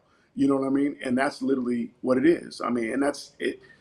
Because what they know, and what as college coaches, what college coaches know is that if they're recruiting you, then somebody else either in their league or in their division, whatever, they're recruiting you as well. Or if they're interested in you, somebody else, and they're just waiting to see who's going. Sometimes they're waiting to see, okay, well, who's going to take the dip first? I had a kid I was recruiting, and I recruited him heavy because I felt like he was.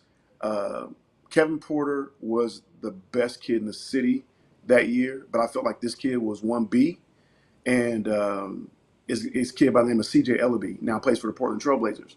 But he played for 2 years at Washington State and didn't get a lot of love from the Pac-12. But long story short, we gave him love, and it was, and I told Coach Ken, I said, man, he's going to come over and take somebody's starting spot because he's tough.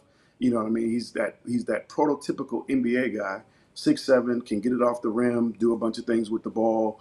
He can hit it, he can shoot the three, he can hit the shot. So long story short, man, I just think that ultimately, to answer your question, is that you have to understand that if it's not an offer on the table, then they're not 100% in on your son or your daughter. Well, how can they tell if it's because first of all, it's kind of like an epidemic for many coaches in certain parts of the country sprinkled out. Whereas this new thing and this new desire to feel the need to extend a fake offer, an uncommittable offer, an innuendo of an offer that really is a mirage of an offer. Have you ever been on the staff or yourself felt forced or influenced to extend a prospect one of those types of offers? Where if they said, I'm ready to commit, you say, hold on, pump the brakes.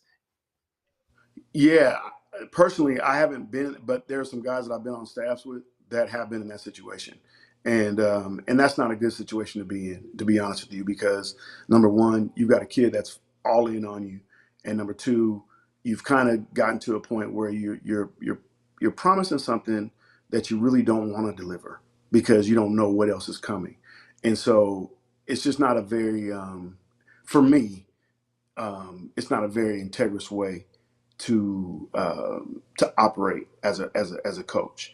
So I think that, but and again, I think that's the exception. I don't think that's the rule.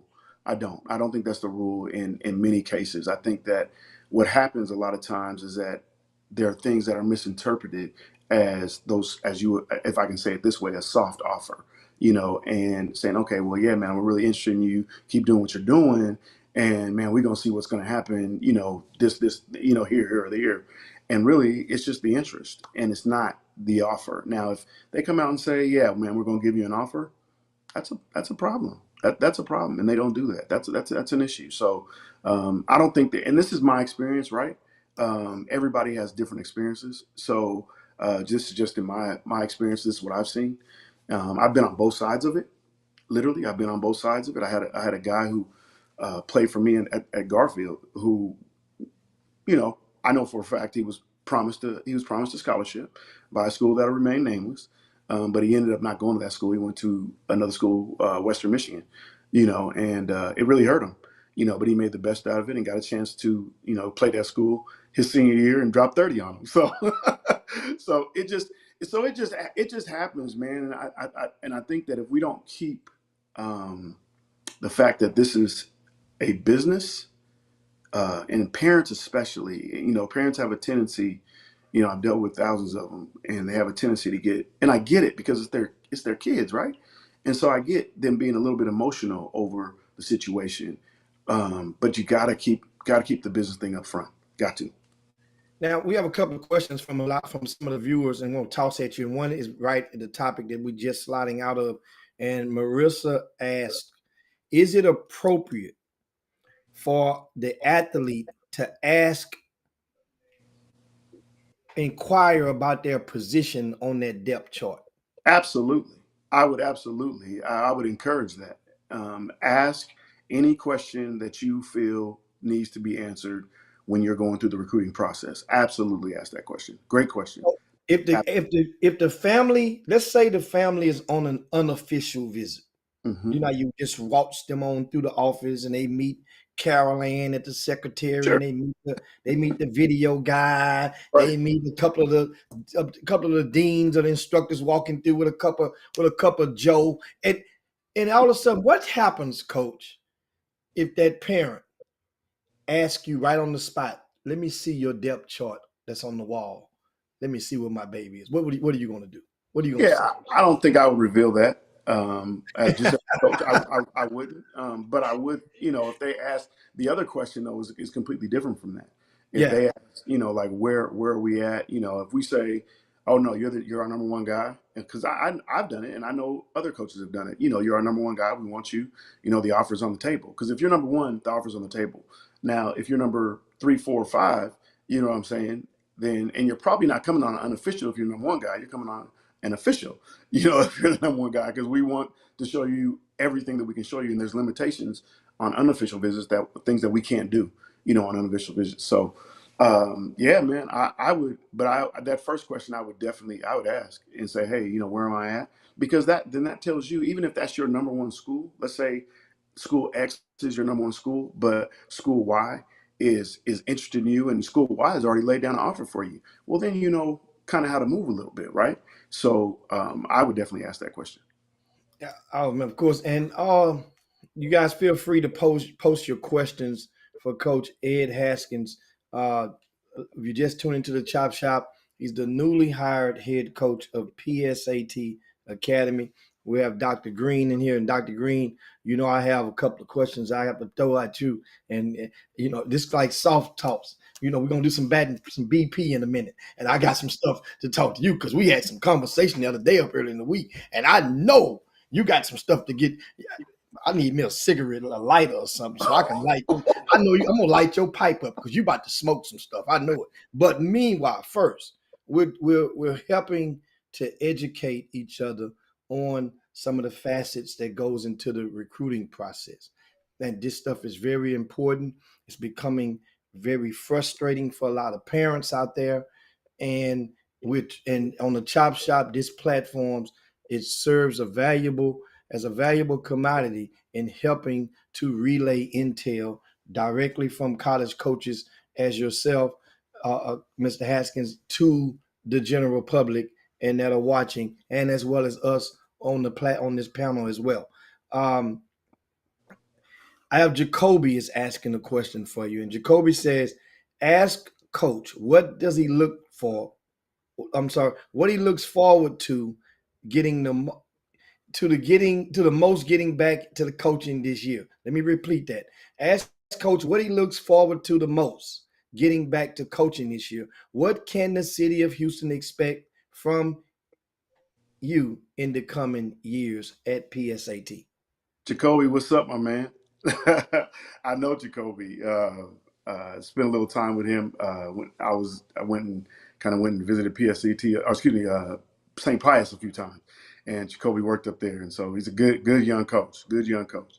Um, Jacoby, I think, honestly, man, for me, it's just all about the passion of the game.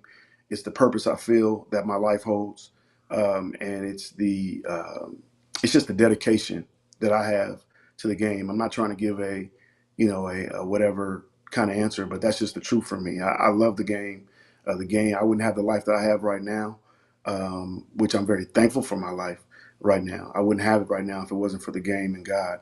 And that's what I say all the time. If it wasn't for the game of God, I wouldn't be where I'm at. So I think what Houston can expect out of me is just, I'm not, I've been through some things in 22 years of coaching. I've seen a lot of things. I'm not a guy who's gonna go one way or the other. I don't believe that we have to be enemies in the city if we're all trying to do the same thing, which is really help kids. I'm not looking for the next college job. If I wanted that, I could have it. And I'm just being real. I'm not trying to boast or be arrogant at all. That's not where I'm coming from. Dr. Green knows. I've talked to him. He knows some people that I've talked to already. Um, but anyways, long story short, I just feel like I'm excited because this is happening, and I'm excited because in Seattle, my family in Seattle, Tacoma, my family's known, and they're known for basketball. They're known for doing what we do. Here, I'm not, and so I'm excited about coming in with a fresh perspective. I'm excited coming in not knowing anybody, which is the blessing and the curse. You know what I mean? And I'm excited. I'm most excited to get to know the guys that I'll be coaching this year. If I can say anything, those guys will be the guys that I'll be in the trenches with every day. We're going to be working hard. We're going to be doing what we do, trying to teach the game to the best of my ability, and see if we can win some games. Okay, next question. I'm going to parlay a couple of the viewers into one. Um, Approximately how many teams will PSAT field this year? How many players do you expect to have on those roster or rosters? And do you expect any kids from the state of Washington or primarily Seattle to come and follow you down the PSAT? That the first question probably a question for Dr. Green, to see how many teams that we would field. But I'll answer the second question and let Dr. Green take the first. Um, I've already gotten calls. I can tell you that. So I've already gotten calls and interest, and people want to know kind of what's going on, tell me about the school, that kind of thing. So we'll see what happens. We'll see what happens this year. If not this year, maybe next year. If not, I know Dr. Green. We're not limiting it to Houston, but I know Dr. Green. And one thing I loved about his vision when we spoke was that he wants to give the young men and women in Houston and Texas, give them opportunities. And so I really like that. I really like that a lot. Okay, and of course, Dr. Green, you can come chime right in.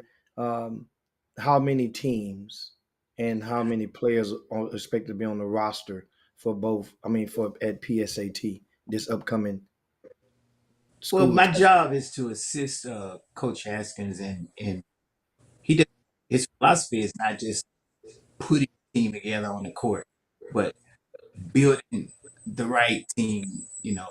So recruitment in the number of teams really depends on the type and positions and skill levels of the kids we recruit, and ended up coming to PSAT and being able to put each of the positions on teams where they can where it happens. Coach Haskins feels they can grow and they can thrive. Whether that's one team, or whether two varsity teams, JV team, or whether we only end up with post grad teams. It all depends on the kids we have and how Coach Haskins feels like their talents that God gave him is best used in the team form.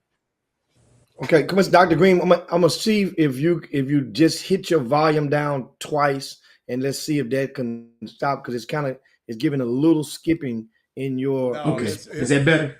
yes. Try Okay. go over everything you just said now, Coach. So what I was saying was it really, especially after talking to Coach Haskins, it'll really depend on the skill level of the kids, the position they play, their classification, because based on the players' skill sets and positions, Coach Haskins' philosophy is about putting the team together in a systematic way, to where they can succeed, not just placing a bunch of kids on a court and saying, "Hey, we got a team." And I really respect that about having talked to him. That his vision is not just to throw ingredients out there, but to really put the right ingredients together. So as we collect recruiting assets, he'll put those together in a way where that might be two varsity teams, one varsity team, and a post grad team.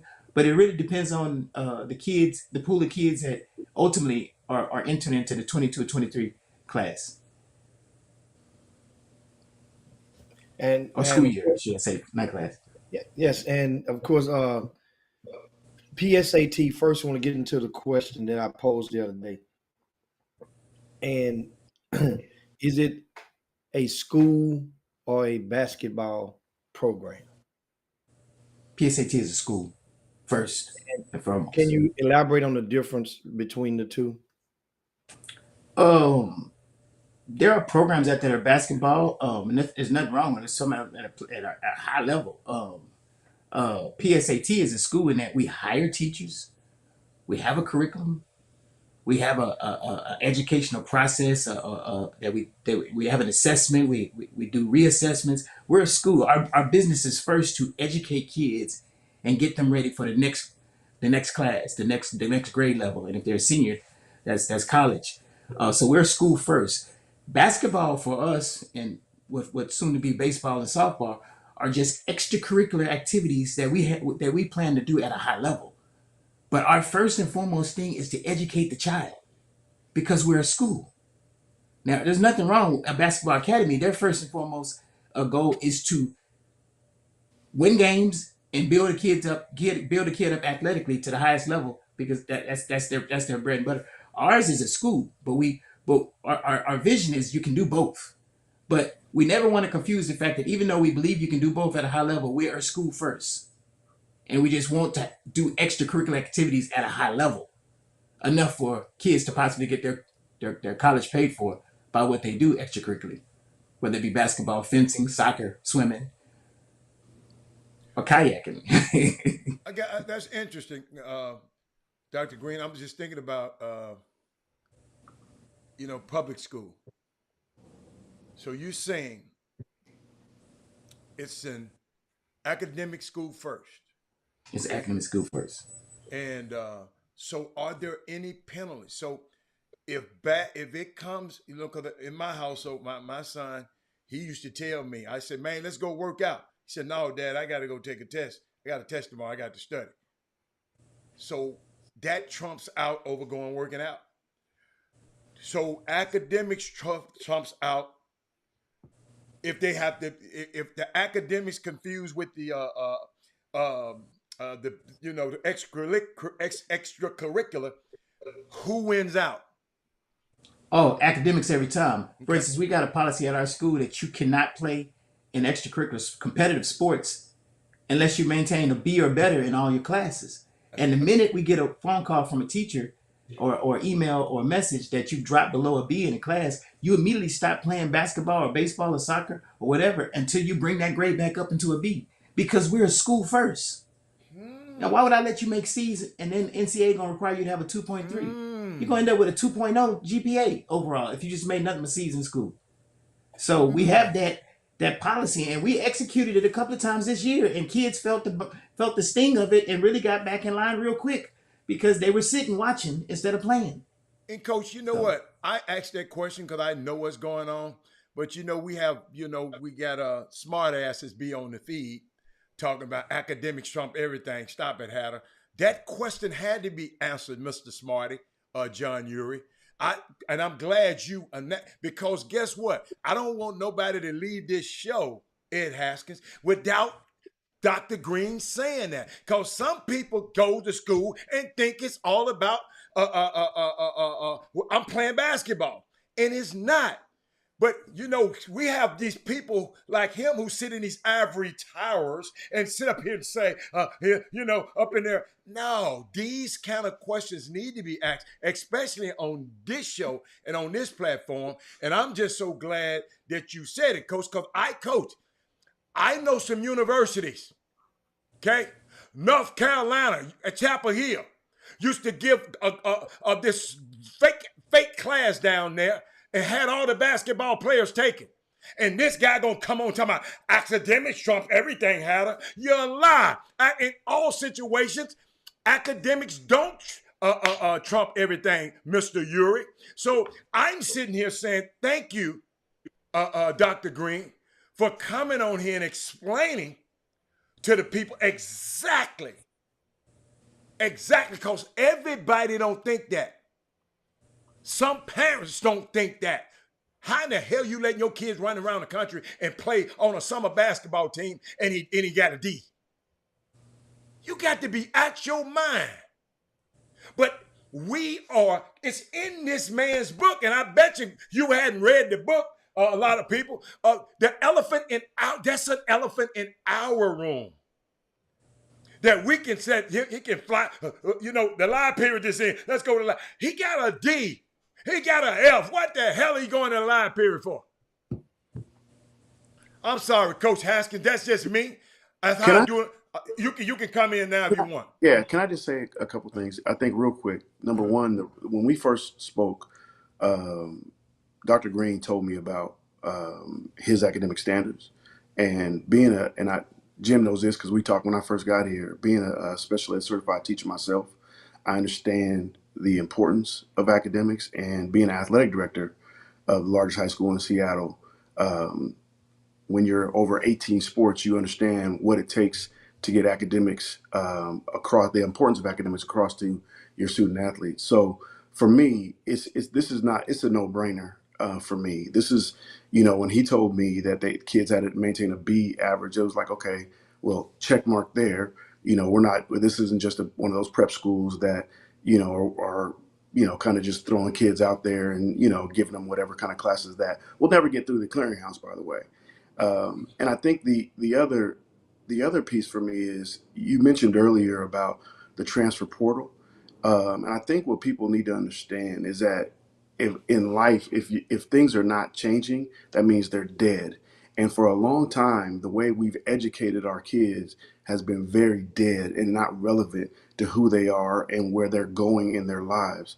So because of that, the educational venues and the academic venues are actually shifting and changing. You don't just see this at the grassroots level. You see this at every level, and so every level of academia. So I think that people really have to be open to the change, just like the transfer portal is a change in college athletics. Open to it being done the right way, for sure, but open to the academic change in grassroots basketball and grassroots academics. Coach, I want to, Jimmy, I got a couple of questions. I want Coach and Dr. Green, because these I'm watching. I'm just watching the spirit of the feed. B. Scott said, I searched for PSAT on the Texas Private School Accreditation Commission website, and I didn't see anything. Could you help her through that, Coach? I mean, Dr. Green. Oh, that's an easy one. Okay. Most people don't know, when you first start a private school, you have to be in existence for at least 2 years before you can even apply for accreditation. So what does that mean? Either you can start the school and you can just hope that by the time your first matriculating class comes through and graduates, that you've acquired accreditation, and it'll be retro, or you put yourself an insurance policy in place and partner with an accredited school already to make sure that that's a covering for you during the accreditation process. So I chose to do Plan B. It's to partner with an accredited school called Xavier Educational Academy to make sure my kids had a covering. It costs $30,000 a year to go to Xavier, so it's not no fly-by-night school. Right. Very good academics. Okay. So that's the policy I took. But anybody that wants to start a private school will come into the realization that you're not going to get accredited on day one, Absolutely. On month 6, or month 12, or month 16. It takes 2 years for you to even apply. And Cogni is the largest accreditation body in the state in the United States. So that's where we stand at PSAT. We are partnered with Xavier Educational Academy. That's one of the things. Lone Star College reached out to us and wanted in place to find out, did we have that in place before they offered us to do a credit partnership with Lone Star, because we had the partnership with Xavier Educational Academy. So that's how that works on accreditation. Thank you, sir. I got another one for you, Coach. Jimmy, you want one? I got one. I want to add one in there. So during those 2 years, what all takes place? Because that's the part. Okay, that's a good question. Confused. You have to show things like professional development. You have to show professional development, a plan of where you're doing professional development for your teachers. You have to show things like you have to expound upon curriculum, how classes are designed, what you plan to accomplish in month one, month two, week one, week 52 of a kid's educational process. It's a lot of different things you have to have. You have to have a certain amount of hours that a kid is actually spending being lectured each year. A certain amount of days, same as like TEA requires for public schools. You just can't just be doing something. You have to keep good records of not only the professional development for the teachers, but the academic progress and assessment, constant assessment of the kids. And what type of school is PSAT identified as officially? Are you a private school, a charter school, Private home school. school?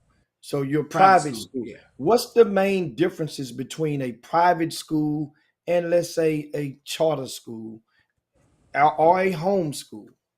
The biggest difference between a private school and a home school is and a charter school is actually a public school, and it's under the jurisdiction, for instance, in Texas, of TEA. So if you go to KIPP Academy, which is a charter school, or if you go to Willow Ridge, which is a public school, those are both under the jurisdiction of TEA. But if you go to Cypress Christian, or you go to another school like St. Pius, those are under the jurisdiction of TAPS. And from an athletic standpoint, and the Association of Private Schools from the academic standpoint. So in a home school, not really under the jurisdiction of anybody. Just a home school is just a home. I mean, in Texas, your home is seen as the district. That's and it's true. Your home is the district, and the principal is seen as your mom or your dad or whoever is overseeing the curriculum delivery. So when you submit a transcript, all the NCAA requires for the state for a homeschool kid is that it be notarized, the transcript that is coming from that district, which is your home, and being signed by that principal, which is your mom or dad or aunt or grandmother, whoever is directing the education process. But there is no oversight over the curriculum. Could have been watch TV, watch Bugs Bunny all day long, or the curriculum could be taking Calculus 1 in the 9th grade at a high level. It really just depends on what that parent requires as a standard of or culture of excellence, or the absence of it. So that's not a problem, but that's the variability that you're gonna have with homeschool. That you can have a kid that really did a lot of great things, or a kid that didn't do nothing but color all day from K through 12. So and really you'll find out when they take those first classes in college, whether it was a good educational background or a bad one. Or whether they take those SAT scores and they get a 12 or a 9, or they get a 26 or 31. Okay. If they can get a 31 and they were homeschooled, then obviously them parents did something good.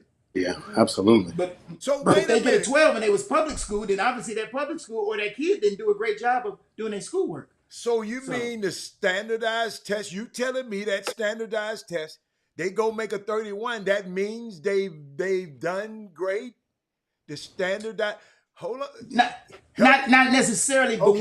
when you measuring homeschool kids and you know they don't have a governing body, the homeschool community. Okay. The standardized test will at least let you know that it's a higher probability that some good educational curriculum was going on in that home. Okay. I got it. Yeah. Some kids are great test takers, and some kids can pay somebody to take tests, and we won't mention that. Oh, yes, sir. Derrick Rose. I'm sorry. Coach, don't that's a whole other thing. I got something for you, Coach. This guy, he been asking questions for a couple of days. Coach, get these for me. This for you, Ed. Okay. What are the qualities and or characteristics do you look for in a recruit? I'm talking about in your coaching day. I mean, in your head coaching day. If a kid plays for a coach that does not push hard for a player that has all district and all region and all state and all that, coaches, you thinking about that per TABC? Can kids reclassify at PSAT? That's for you, Dr. Green. But Coach, I think he said, what are the qualities? Let me put it on the screen, Coach, because he tricked me a little bit. What are the qualities or characteristics do you look for in a recruit? If a kid plays for a coach that does not push hard for a player that has all district. Coach, and Jimmy, you can interject on this one too. just because you made all district and all that kind of stuff like that, coach. Coach, that stuff don't transfer up there at Washington State. Coach, could you help him? Because I think he, just because a kid make, oh, listen, y'all, I know these, you'll be posting it. Little Johnny made all district. Little Johnny and everybody in the district terrible as hell. But little Johnny made all district, coach. And I keep hearing this from parents. Coach, tell me about that. All district and all district. Talk to me about that. Yeah, I can say this, that, we used to get, man, hundreds a week, videos, bios, stuff like that, for kids that had those same type of accolades. I've coached kids that had those same type of accolades and went to a community college. It's just not the same. And I was blessed. I went from a high school to the high major Division I basketball, and so I learned a lot quickly. And it's just not it's not apples to apples. But I think that I'll tell you this: I think that any kid that has done and has had those type of accolades, congratulations. I mean, we wanted our kids to have those accolades. We wanted to win state championships. I won 5 of them. You know what I mean? So those are things that we shot for. But does that mean that every kid that's on a state championship team or that was all state tournament, and a state tournament MVP is going to play, at high major college basketball?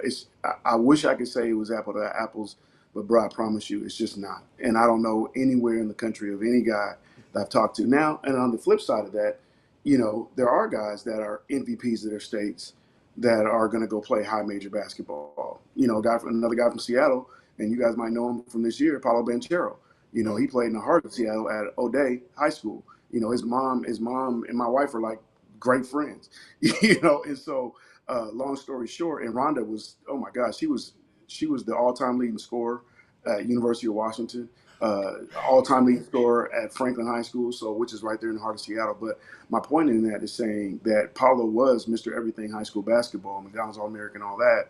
You know what I mean? But that for him transferred to what I would say probably one of the top 5 programs in the country. Yeah. But it's not like that all the time. It's just not. But Paulo obviously has transferable skills. He could have skipped Duke and he would have been ready for the league. You know what I mean? So he has transferable skills. And that's really what it's all about. It's all in transferable skills. Absolutely. Absolutely. That's my new word, Jimmy. Keep going, coach. Yeah, I mean, I'm gonna write that one down. Couple more questions. Somebody just said Seattle Rotary Select is in Houston, the John Urey gentleman. And I tell you what, Daryl Hennings and Dan Finkley are 2 really good friends of mine. So if you want to ask them about me, you can. They're good dudes. I know Jim knows them guys too. Oh yeah, absolutely, man. Oh, hey, coach, you gonna get some people on the coach. Let me tell you something. I think I prepared you for them. Yeah, I just saw the Seattle Rotary. I just had to give a shout out to the Seattle Rotary Select. That's yeah. Going back a little bit to Dr. Green, just want to clarify because a lot of people really a lot of questions they're tossing out there, and a lot of time people are asking these questions either for themselves to learn or to toss it at some of the other viewers so that they can learn about some of these things. Back in regards to PSAT, you mentioned Xavier is who you have the union with in regards to the academic component. So on the transcript of a kid from PSAT, does it say Xavier on it or PSAT on it? If a kid graduates, let me turn this down. If a kid graduates or matriculates from PSAT, graduates from PSAT, before we've received our accreditation, Xavier was going to be on that transcript. If a kid graduates after we receive, then it'll be PSAT on that transcript, and that's the way it works. Yeah. Okay. Because what we do at the end of the school year is we upload, because our standards are aligned. We had to align our classroom, our course design, and everything with Xavier and get their seal of approval as kind of extension teachers for them, kind of a ancillary or ancillary campus for them. We upload at the end of our school year all of the grades for the kids, and it goes into Xavier's system for their and a transcript is generated, especially for a kid that's graduating. But if a kid gets to the point where we've already received our accreditation, then those transcripts will now be generated from within our school. Great. Thanks for chiming in on that. Now let's ask everybody if you would do so. Let's share the show right now. Share the show to your timelines. Share the show if you have a group of people that needs to get some of this and some understanding, not necessarily just limited to PSAT, but how these schools work. And of course, if you're just tuning in, it's Dr. Green and Ed Haskins, and they are with PSAT, which is based in Houston, Texas. I want to ask you guys, in regards to basketball, now PSAT is also going to have last time we had you on the show a couple of months ago, Dr. Green, we had you and along with Bo Porter, who was the second black head coach of manager of the Houston Astros in history, the last black head coach that they've had for the Astros before Dusty Baker. Of course, it was the third. Well, what is the direction? What's the sell, the SELL, for the basketball program? Because I hear a lot of stuff, a lot of teams, a lot of programs, they come and they go. And a lot of people, they'll come with the sale. First it's different layers. And I'll tell you guys, before I let you hammer it away at it, is that first is, you know what, we're going to get you exposure. Then the next wave is we got a national team. We're going to be national dominant. We're going to compete with the Montverdes and the Oak Hills. Then after you swing in that and miss on that, then it's also, then it relegates to, well, we're going to play a national schedule. So now it ain't, and at first it was like, we're going to beat these guys. We're going to beat these guys. Then it's like, we're going to compete with these guys. Now it's just, we're going to play with these guys.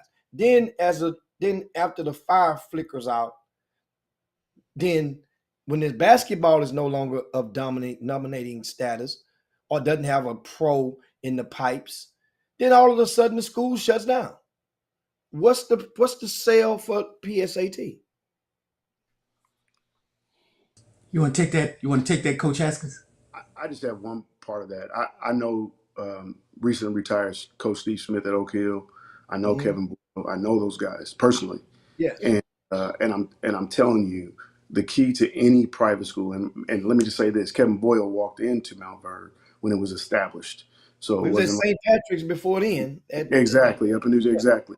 And so we actually played him. You'll love this. About in 2003, we played them here in the Academy National Invitational up north. Yeah.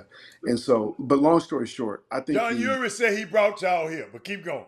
Right. I saw he that. Did. He did. Somebody, Hal Pastor did. I'm just messing with it, but keep going. I'm sorry, Coach. I'm sorry. But what I would say is this: is twofold. Number one is what Dr. Green said earlier about this school being built on academics, and it's not just a fly by night. And nobody here really knows me, but I'm not going to get associated with a program that I feel in my heart that is just going to be here today and gone today. I asked Dr. Green a lot of tough questions. I asked him about his sons. I asked him about other things. What is his motivation? This wasn't a quick yes, I'm jumping on it. I took my time, and what I appreciated about him was that he allowed me to do that. So I think that's one part of it. The other part of it is that when it comes to the athletic side of it, it has to take root. And then once it takes root, then it can grow. What I see right now is that there's been some roots planted in PSAT in terms of, the previous coach did a really good job. I think Dr. Green has done an outstanding job of establishing his school. And I think that it's just, I consider myself a program builder. That's what I consider myself. And so I think it takes that and trying to be somewhere for the long haul. Somebody said it earlier in the comments. I'm not keeping up with them too cold, but I saw them say, are you here for the short term or for the long haul? Yeah. For me, I would love to, because I love this city. And I've grown to love this city very quickly, that I would love to be here, for the long haul. And yeah, life happens, things happen, things change, whatever the case may be. Right. But I think those are the two things that are really, really big in this, is that, no, I don't expect to go out this year. And I mean, if they put us in front of Mount Verde or Oak Hill or whoever, I'm a competitor. You don't win championships not being a competitor. We're going to compete, and hopefully my team will take on that attitude. But am I saying that we're going to go out and be on that level? Because there's levels to this. There's reason why there's blue bloods, okay, and then the rest of everybody is high majors, and then you go from high majors to low majors. There's levels to this, and it's no different from here. At the grassroots level, there's levels to this. So. That's what I would say is what I see the difference is, and maybe I just don't know enough, but that's what I see the difference is. And for me, especially when you look at the overall vision that you get when you read Chris Walker's book, we are only going to ascend as a people if we embrace education first. Absolutely. Not all our kids gonna be rappers. Not all of them gonna be athletes. Not all of them gonna be Hollywood actors. You know what I'm saying? Not all of them gonna be comedians and jugglers or whatever else that brings you millions of dollars. Right. We are going to succeed and rise as a people if we embrace education. Absolutely. And if we don't, it's shame on us. Absolutely. I mean, hey, definitely. You preaching to the choir over here. We have a couple of questions, Dr. Green, we toss at you. One is, before we get into it, but I want to post the most recent one. And Damien asked, Dr. King, with all the great young coaches and experienced coaches here in the city, why did you feel it was best for the program to get a coach from elsewhere? That's a great question. Well, I didn't choose to get a coach from anywhere. I got a recommendation from a man that's a mentor and a friend that Coach Ed Haskins was a great candidate, and he just happened to be from Seattle. Absolutely. Yeah. And guess what? Sometimes you need some fresh. Sometimes you shouldn't put them old wine in the new wine skin. Sometimes you need to get out of it. Yes, thank you. I'm not from this city, Coach. So I'm from Memphis. So yeah. What I have to understand something. In the basketball sector, that's a whole different topic. No, it's not. Let me tell you why. In amateur basketball, Hal Pastner is from Philly. John Uri is from California. Marlon Lowe is from Chicago. John Lucas is from North Carolina. Robert Hatter is from Memphis. Keep going. You from Memphis. I just said that. You must have hit me. And you're not even part of the amateur basketball sector. You just slid into this in the last couple of years as a result of the Chop Shop. 6 years. So I got a doctorate. So the thing is, people that question that, most of the people hadn't opened their eyes to realize that people that's in the city, the basketball people in Houston, obviously wasn't enthused about that level of basketball. As most people that came from out of town saw opportunities, and they compounded up on it. Hell, Courtney Brooks from JL3, he's from Mississippi. He runs the JL3 program. So why you ask Dr. Green that? You should have answered the question yourself, because you seem to be answering it real well. It was Dr. Green. Then you just mentioned about the out of town component, and I want to make sure that wasn't an isolated thing. This city here is one of the very few of fertile grounds. If you from out of the city, then don't get it twisted. You can't come and running events all over the place, but you can come here and be a coach. You can come and be a part of the solution. I wonder why you can't come and run an event. Well, not like you. It ain't. The odds are stacked. Why? I love this show. Hey, Coach. I love this show. Oh my God. This is funny. You can't come and run no event, but now you can come and do everything else. Now you can do everything else. You can do everything else. Wow, unbelievable. You come and help with some bricks in. But guess what? That was a great question by Damien King. It was a great question, and guess what that does say? These young coaches, great young coaches, experienced coaches in this city, you got to get your weight up. You got to get away from under this old guard or whatever you've been doing, and maybe Dr. Green would have seen you. Maybe you've been somewhere Alan Branch would have saw you. You follow me? The man went to a mentor, which I think is one of the greatest mentors in summer basketball. Because guess what? He mentored me, Dr. Green. So we got something. Without Alan Branch and Terrell Henderson, they helped me navigate through that whole process with my son. So I will forever be in debt and ever seek counsel from those two men. But young coaches, unexperienced coaches here in the city, man, you got to separate yourself. You can't be just no cookie cutter. Well, I'm with this guy. I'm with this guy. I'm good. Man, you got to separate yourself. Can I say this? Come on, Coach. You said something earlier, and you said that he's the new steward over PSAT. Yes. That is 100% accurate. I felt that way. If you guys did any type of research on Garfield basketball in Seattle, Washington, people would consider that the mecca of basketball in Seattle. Guys like Brandon Roy, Tone Roten, Will Comp, all those guys play there. And what I'm telling you is that when I took over that, being a guy from Tacoma, okay, I got asked the same questions many times over, okay, that, oh, he's not from Seattle, he's from Tacoma, even though I coached, less than 2 miles down the street at Rainier Beach for 9 years. You know what I'm saying? But I'm not from there. I wasn't raised in the Central District, which would be like y'all's third ward or something like that. I'm not from there. But what I'm telling you guys is that nobody's the master of anything here, okay? These kids are not, this is not my guy. This is not my kid. PSAT is not my program. It's the community's program. And I believe that with my whole heart. And I really honestly and truly, like, you guys hopefully will get to know me, but I'm telling you, I'm not a my guy ownership type of dude. That's just not who I am. And this whole, I'm coming into Houston to try to help and not take away. When it's time for me to step away because I am the steward, trust and believe, okay? Because it took God to get me to do this. And Dr. Green will verify that, okay? Trust and believe, I will step away. And it'll be time. Now, whether that be 1 year, 3 years, 5 years, 10 years from now, whatever that is. But I'm not trying to take anything away from any young man. If anything, if there's some young men that can coach, because I am building my staff, have them contact me.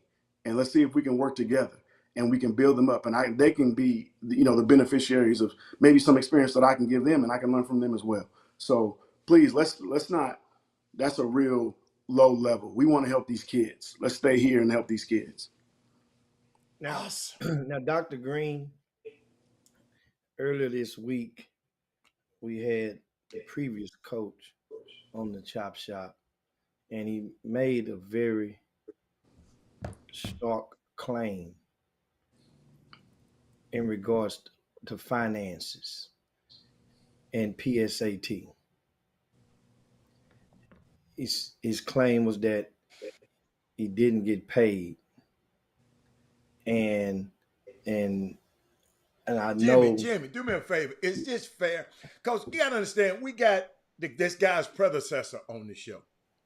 Okay, we got it. This is something we'll bring on Dr. Green. I just feel we can bring Dr. Green on to talk about Jimmy. Dr. Green ain't. But Dr. Green ain't. Jimmy, it's always 3 sides to every story. Okay, but he's not 16 years old. Dr. Green can answer that question. I'm not saying, but guess what? I am one of the moderators of this show. I'm not talking about Dr. Green. I'm talking about what comes out over this airwave. I'm saying, and I'm the other moderator of the show. Yeah, that's a question that Dr. Green. Dr. Green knows that questions. I'll put it like this, Dr. Green. You are, if you incline not to answer that question, I understand. So now I'm not answering that question. That question ain't got. You know how they say? I'm putting a disclaimer. No, I got to put a disclaimer. But I'm not answering that question. Let the disclaimer roll across the screen. It ain't your word. This is my question. Okay. And this is my question from being a Houstonian. Okay. That cares about my city. Okay. That I pay taxes here too, so I guess I'm a homeowner and property owner in this city. So I care about this city. I'm a several homeowner in this city. So I'm a several property owner in this city. Let's put some deeds on the table. Hell, we're gonna go there. Shit, I got deeds. I ain't a pay. I'm an owner. Now let's talk. Shit. Now about this situation. So I want to know. The guy says he wasn't paid. Do you care to expound on that? And because sometimes people can be misled, or it can be perceived as something of that it ain't. The only thing I'll say is this.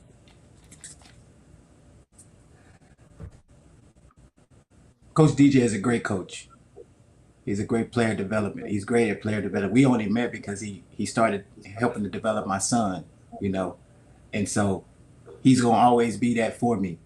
A great player development and a great coach. And everything else, we leave the fact that the truth belongs to God. And that's all I have to say on that situation. Yeah. Thank you, And sir. that's fair enough. And also I wanted to ask the question regarding to the basketball component, back to that, because we're gonna talk with Bo Porter again this baseball season. No, I can't wait to talk to Coach Porter again.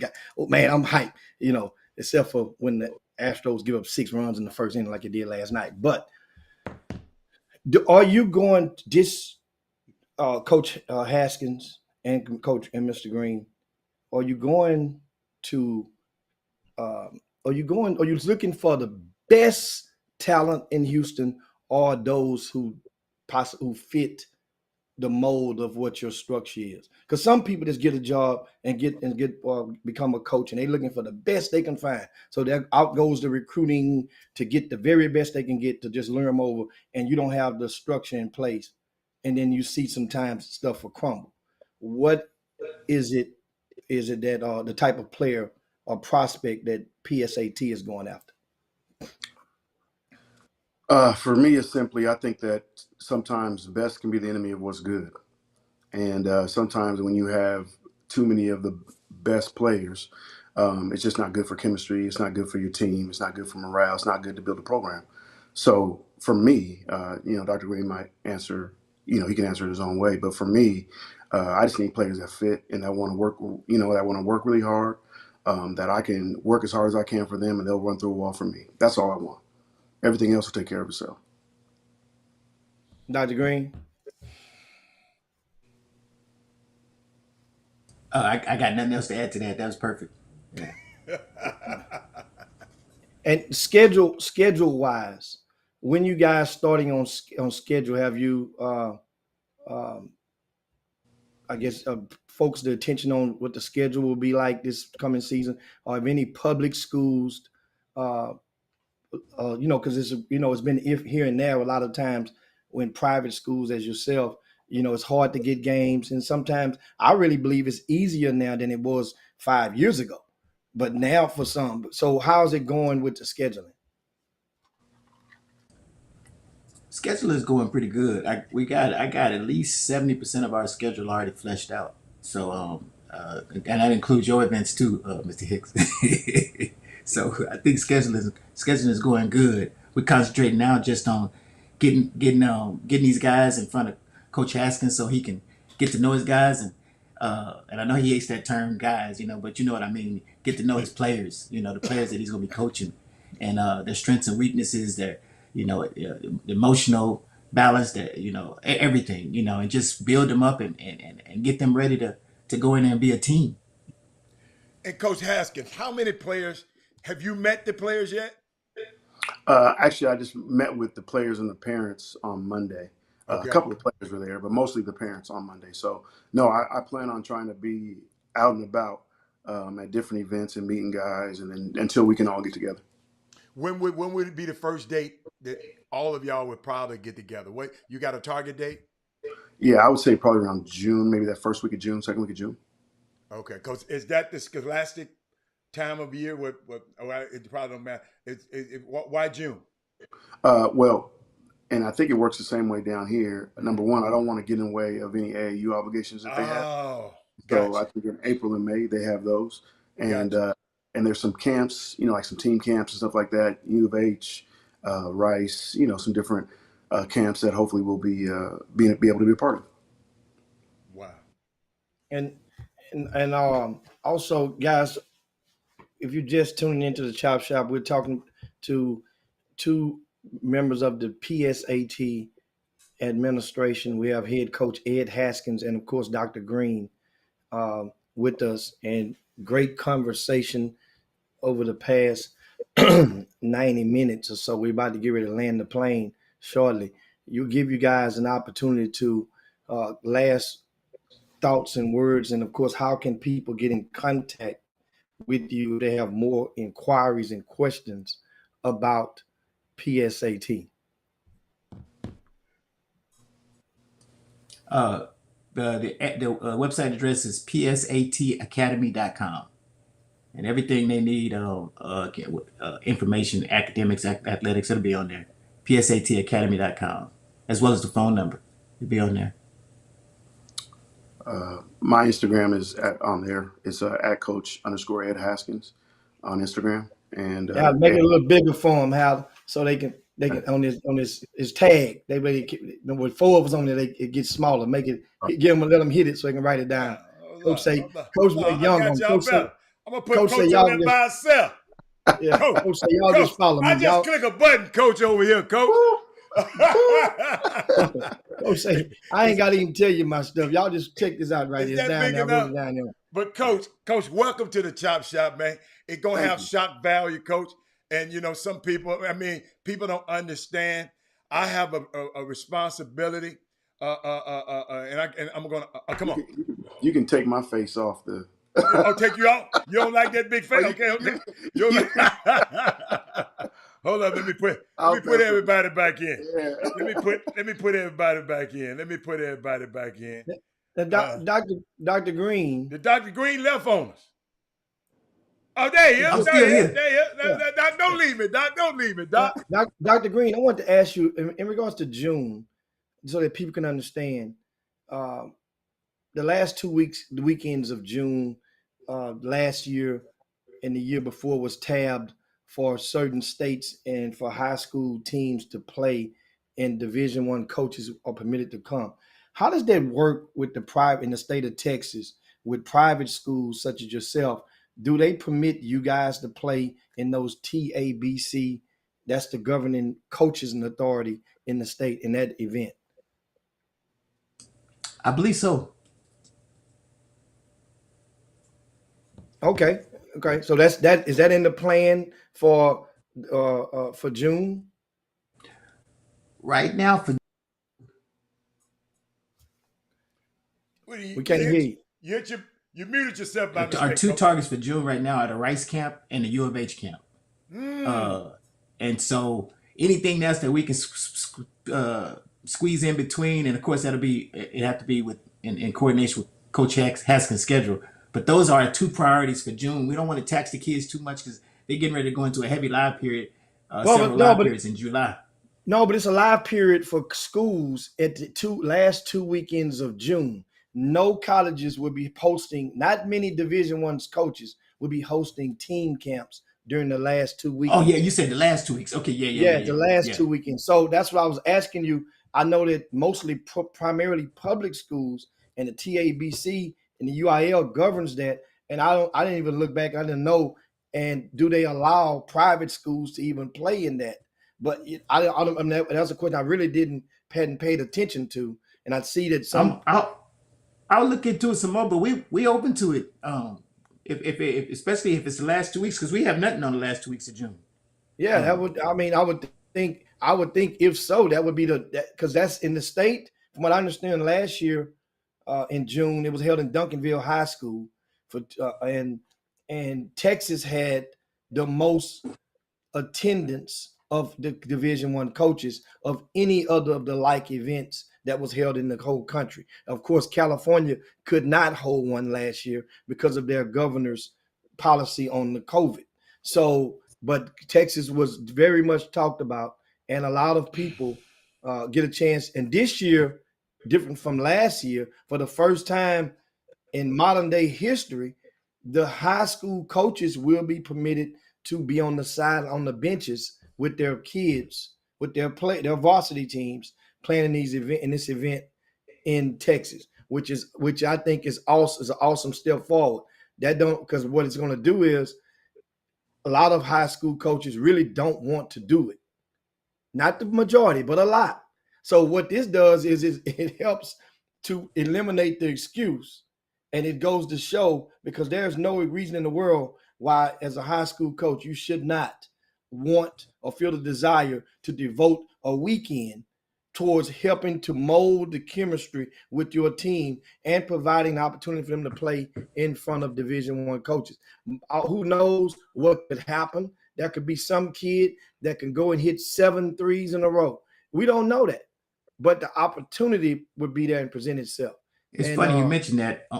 On Tuesday, I got an invitation. On Tuesday, I was sent the link for the TABC Boys Showcase entry. And the person of interest told me, please register PSAT for this event. Make sure you register PSAT for this event. So What date does it say? It's gonna be in Duncanville on Duncanville on the 24th through the 26th of June. Of June. That's it. Yeah. Oh man, that's awesome. That's awesome. Yeah. So what you waiting on, Coach? You got to get at that Coach Haskins. Let him fill that thing out. That's right. You got to get.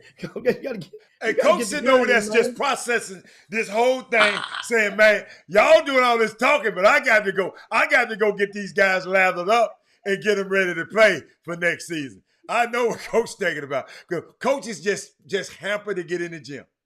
They just hamper to get in the gym. I already know it. Coach, the little part that I used to coach these little dudes, my favorite part was just being in the gym. Just being in the gym. So what you got to say, Coach? You didn't have a great home visit today. But what would you have the parents? You know, we got people watch this show. They're gonna look into this situation. They want to know, they might want to know what's going on.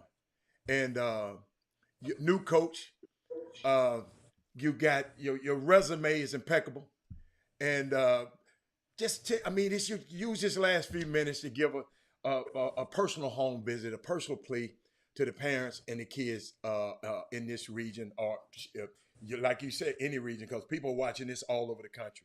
Give us a home visit right quick. Yeah. Well, first, thanks to you, Hatter and Jim, for having us on, and obviously Dr. Green. Thank you for the opportunity in PSAT. Mine is simple, man. I think what has been the difference for me in 22 years of coaching, difference, is not better or worse. It's just different, is that I care about my guys. It's just that simple. I'm going to do, and I think any player that I've had, they would say the same thing. I think for me, one of the biggest things that really touched me is when I posted this on my Facebook and my Instagram, that most, if not all of my former players commented or texted me or called me. It was like, "Coach, we're waiting for you to get back in the game. So happy for you to get back in the game." And that just shows them that it's more than basketball. I had a kid that actually lives here in Houston, now plays for the Miami Dolphins, that I coached. He actually went to Duncanville in between time. And he was like calling me like, "Coach, whatever you need, let me know." You know what I mean? So I really, that for me is my calling card. I'll never say I'm the best. I'm never going to say I'm the brightest. I'm never going to say I'm Mr. Perfect X and O, because everybody's perfect in the stands as opposed to being on that sideline. And what I am is a guy who's going to work hard for your kids. And I'm a guy who's, I love the game and I want to get to know them, and I'm never going to take a parent's place. That's for sure. I'm not trying to. I'm just trying to be coach and trying to strengthen and emphasize what you're teaching your sons. So that's who I am, and all the other stuff, I don't, whatever. Resume, especially. Don't matter. Yeah. And so we are pretty much at the end of the road, man. This is a long convo, and we definitely thank you guys for joining us on this Baby Friday on the Chop Shop. I'm telling you, want to ask you lastly, I think you guys touched on some NBA stuff, if I'm not mistaken. Did I walk in to the conversation earlier on some NBA stuff? I want to ask both of you before you get up out of here, who you rocking with in these NBA playoffs this season? Ooh, that's a tough. Why, Coach? That's a tough. And it's tough because there is a lot of parity this year in NBA. I'm actually watching NBA playoffs more than I ever had before because it reminds me of the NCAA tournament. And so just from game to game, series to series, you just don't know who's going to win. I was telling somebody the other day, I think there's 4 teams that can win it all. I think Miami can win it all. I think Milwaukee can win it all. I think Golden State can win it all. And if Phoenix gets healthy, I think Phoenix can win it all. So, you know, in my opinion, those are the 4 front runners to me. Oh, no Philly, no Brooklyn. Well, Brooklyn's 0-2. Philly's 2-0. Neither one of them. Yeah, it's not even about their records in the series. It's more about the further they go. It's about the further they go and the people that they're going to have to beat in order to get to that place. So I just think that there's better teams. Coach, you kind of blacked out on my end. Give me them teams again. I want to hear y'all, because I'm going to hold you to the. Give me them teams again. You hold on a minute. You didn't mention my boys. Now, who you say you win it? Who? In the West, I think it's Phoenix and Golden State. Okay. Okay. In the West. Okay. And in the East, I think it's Milwaukee and Miami. Miami. Oh, okay. I ain't mad at you. Because as long as you put Steph in, I'm good. As long as you got Steph in, I'm good. So how can you bet against them? Coach, Embiid, Coach, look pretty. I think he's the MVP. He gets my MVP vote for sure. But guess what? I heard he's not going to get it. They done voted for the other dude. I wouldn't doubt that. It's no different from. I won't even go there. But okay. No, don't do that. Dr. Green, what you got, Dr. Green? Dr. Green, they shut. Hey, I'm going to Phoenix Suns. Hold on. Before you go. We got a guy on here. I ain't gonna call his name, but watch he run his mouth. He came on here running his mouth because all I said was that Kevin Durant them dudes just neutralized him, right? You know that'll never happen again. After the first game, y'all know that'll never happen again. Coach, the man was over in the fourth quarter last night. I'm not going to call his name, but I bet she pop up on the screen right now because he's there. And he running it. He quiet as a church house mouse this morning. He ain't mentioned Katie at all. Dr. Green, everybody say this is the best player on the planet. He is. So how is Jason Tatum? Okay. Well, do me a favor then. Because this is how they would do it. So let us do it. Ime Udoka is the best coach from up toward where you up there. Ime Udoka is the best coach in the league. He got all the homies on the staff. He got Damon Stoudemire, Aaron Miles. Those are 503 buzz, man. Damon Stoudemire, and you just played right into my. Damon Stoudemire got a lot of imprint on this team, and I ain't been hearing nobody say it. I'm just letting y'all know. We have our talks, and he tell me exactly what's going to happen. And let me tell you something. Great staff. Let's talk about Ime Udoka. You talk to Stouty? You talk to D-Stout? You talk to Damon? That's my man. You tell him I said what's up. Big. No. I don't call him Damon. We call him Big. He's Stouty, baby. Yeah. Hey, come on, Doc. Give it to me, Doc, so we can get out of here, Doc. I got a tea time, Doc. I got to roll. I got to roll with Phoenix Suns. Do you say tea time? Yeah, I got a tea time. I can't play that dude go, Coach. I can't play that good, but we can play. Dr. Green, gotta tell him. You know it's still hey, Coach, I can't coach. No, Coach. I can't coach. You take it easy on me, Coach. I'm just saying, let's go have some fun. Dr. Green, send me Coach. Shut up, Jimmy. Send me. Stop it, Jimmy. Send Coach Green. Send me Coach contact as soon as you get off the show. Coach, you want to meet me this evening, Coach? Where are you playing at? I'll tell you. I ain't gonna tell you over the air, Coach. Come on, Coach. Coach. I don't say it over the air, Coach. Okay. They can't get on this course anyway. I got you, Coach. Coach, you can be my guest. Send that to me, Coach Green. Mr. Green, he said he would pick. Hey, bring one of these with you. Let's go on. Let me go on. Come on, let me get up in there. Bring one of these with you. Hold on. I ain't got my wallet with me. I was going to tell him to bring one of them. I don't carry wallets. I carry one of these. So I ain't going to play with you. Hey, Coach. We're going to have a good time, Coach. Hey, somebody just said you scratched. No, man. No, Coach. Coach, this the only kind of scratch I'd be doing, chicken scratch. But I had fun with y'all, man. I appreciate it. Good luck. Anything we can do to help you. Dr. Green, I told you that last year, and you came back again this year. So guess what? We still here. And we'll be here until that guy turns us out, that big guy, the air cut us off. And I just appreciate us having other options. And Coach, I'm glad you realized the word. A lot of people looked over that word when I told you steward. And we got to start understanding stewardship when people put this stewardship. Chris Walker put this stewardship in me and Jimmy's hand, and we just made sure it was better. So, Coach, you gotta your thing is now to make that program better and better. That's it. Yeah. So I love it. I love it. Jimmy, you ready? You got anything else before we get out of here? Man. Appreciate it. Dr. Green, man. Coach Haskins, man. See you guys, man. Good luck. Thanks a bunch for chiming in on the Chop Shop, you guys. Make sure to share the show on your way out the door. It is time now to slide on down Dino's back and yabba dabba do this thing. Don't forget, this weekend, Rick Nelson is hosting the Pearland Texas Classic.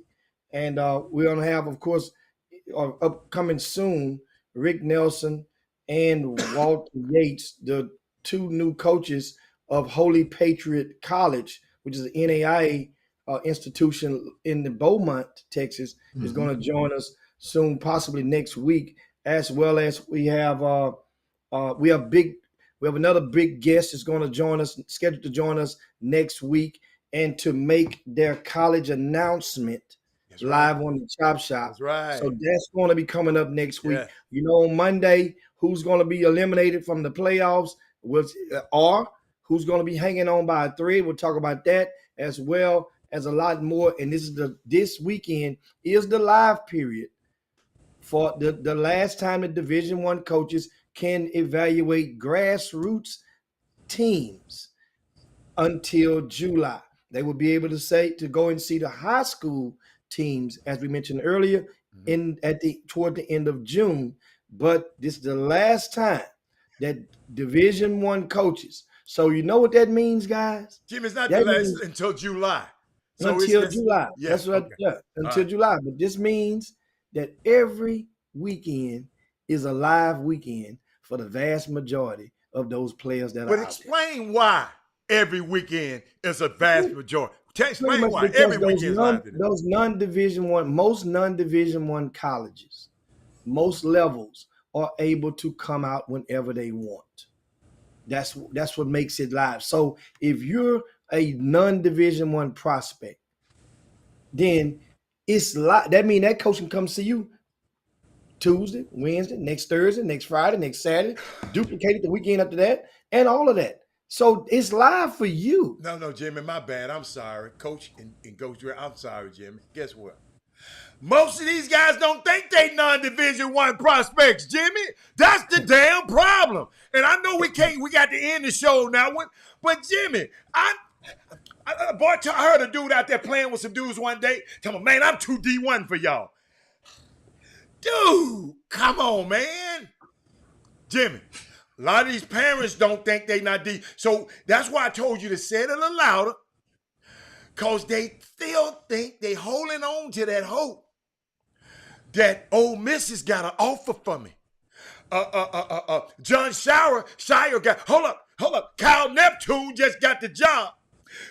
Chris Walker gonna get me at Villanova. Jimmy, they still holding on to that hope, Jimmy. So, what do you say to them? You don't ask me. What do you say to them? Everybody's influenced by somebody. And so the fault, I don't put that type of fault on the kids per se, because kids are going to think like kids and going to play with toys at some form and fashion.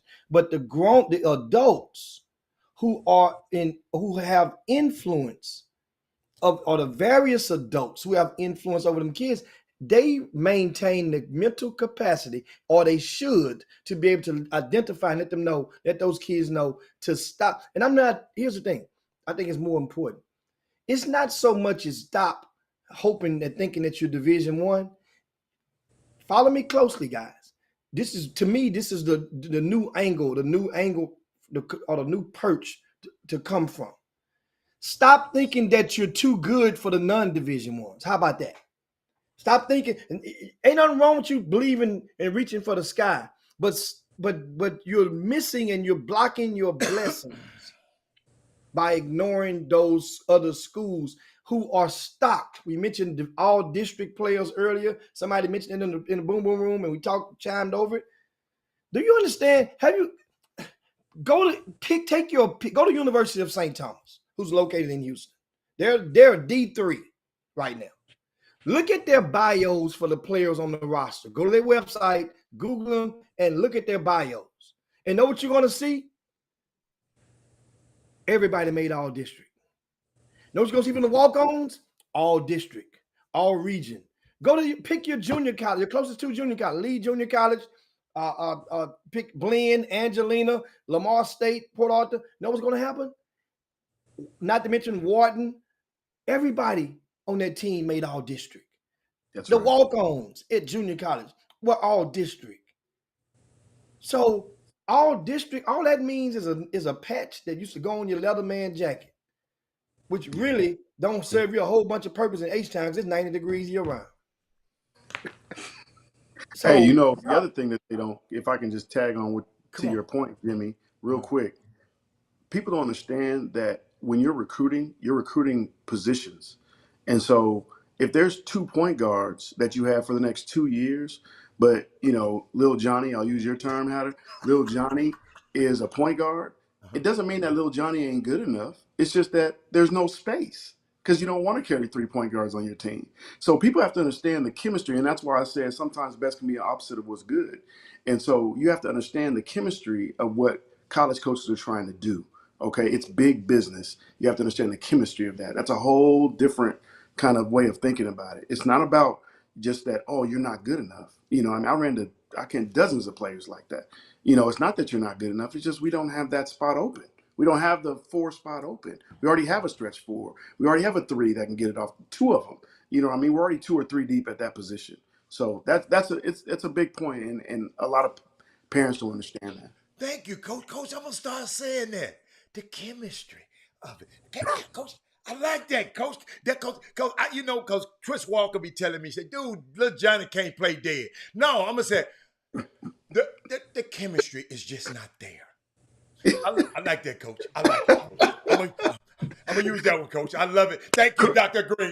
Chris You and Alan Branch did a great job. Thank y'all for bringing Coach Haskins. We out of here, man. I'll see y'all on Monday. All right? Let me click this button. Hold on. Jim Hicks, Rob Hatter, you are now tuned in to the Chop Shop. I'm Retro. Let's get it. We in the Chop Shop. We live in the Chop Shop. We talking sports talk. We live in the Chop Shop. We in the Chop Shop. I'm talking sports talk. So turn your dials up. It's live in the Chop Shop.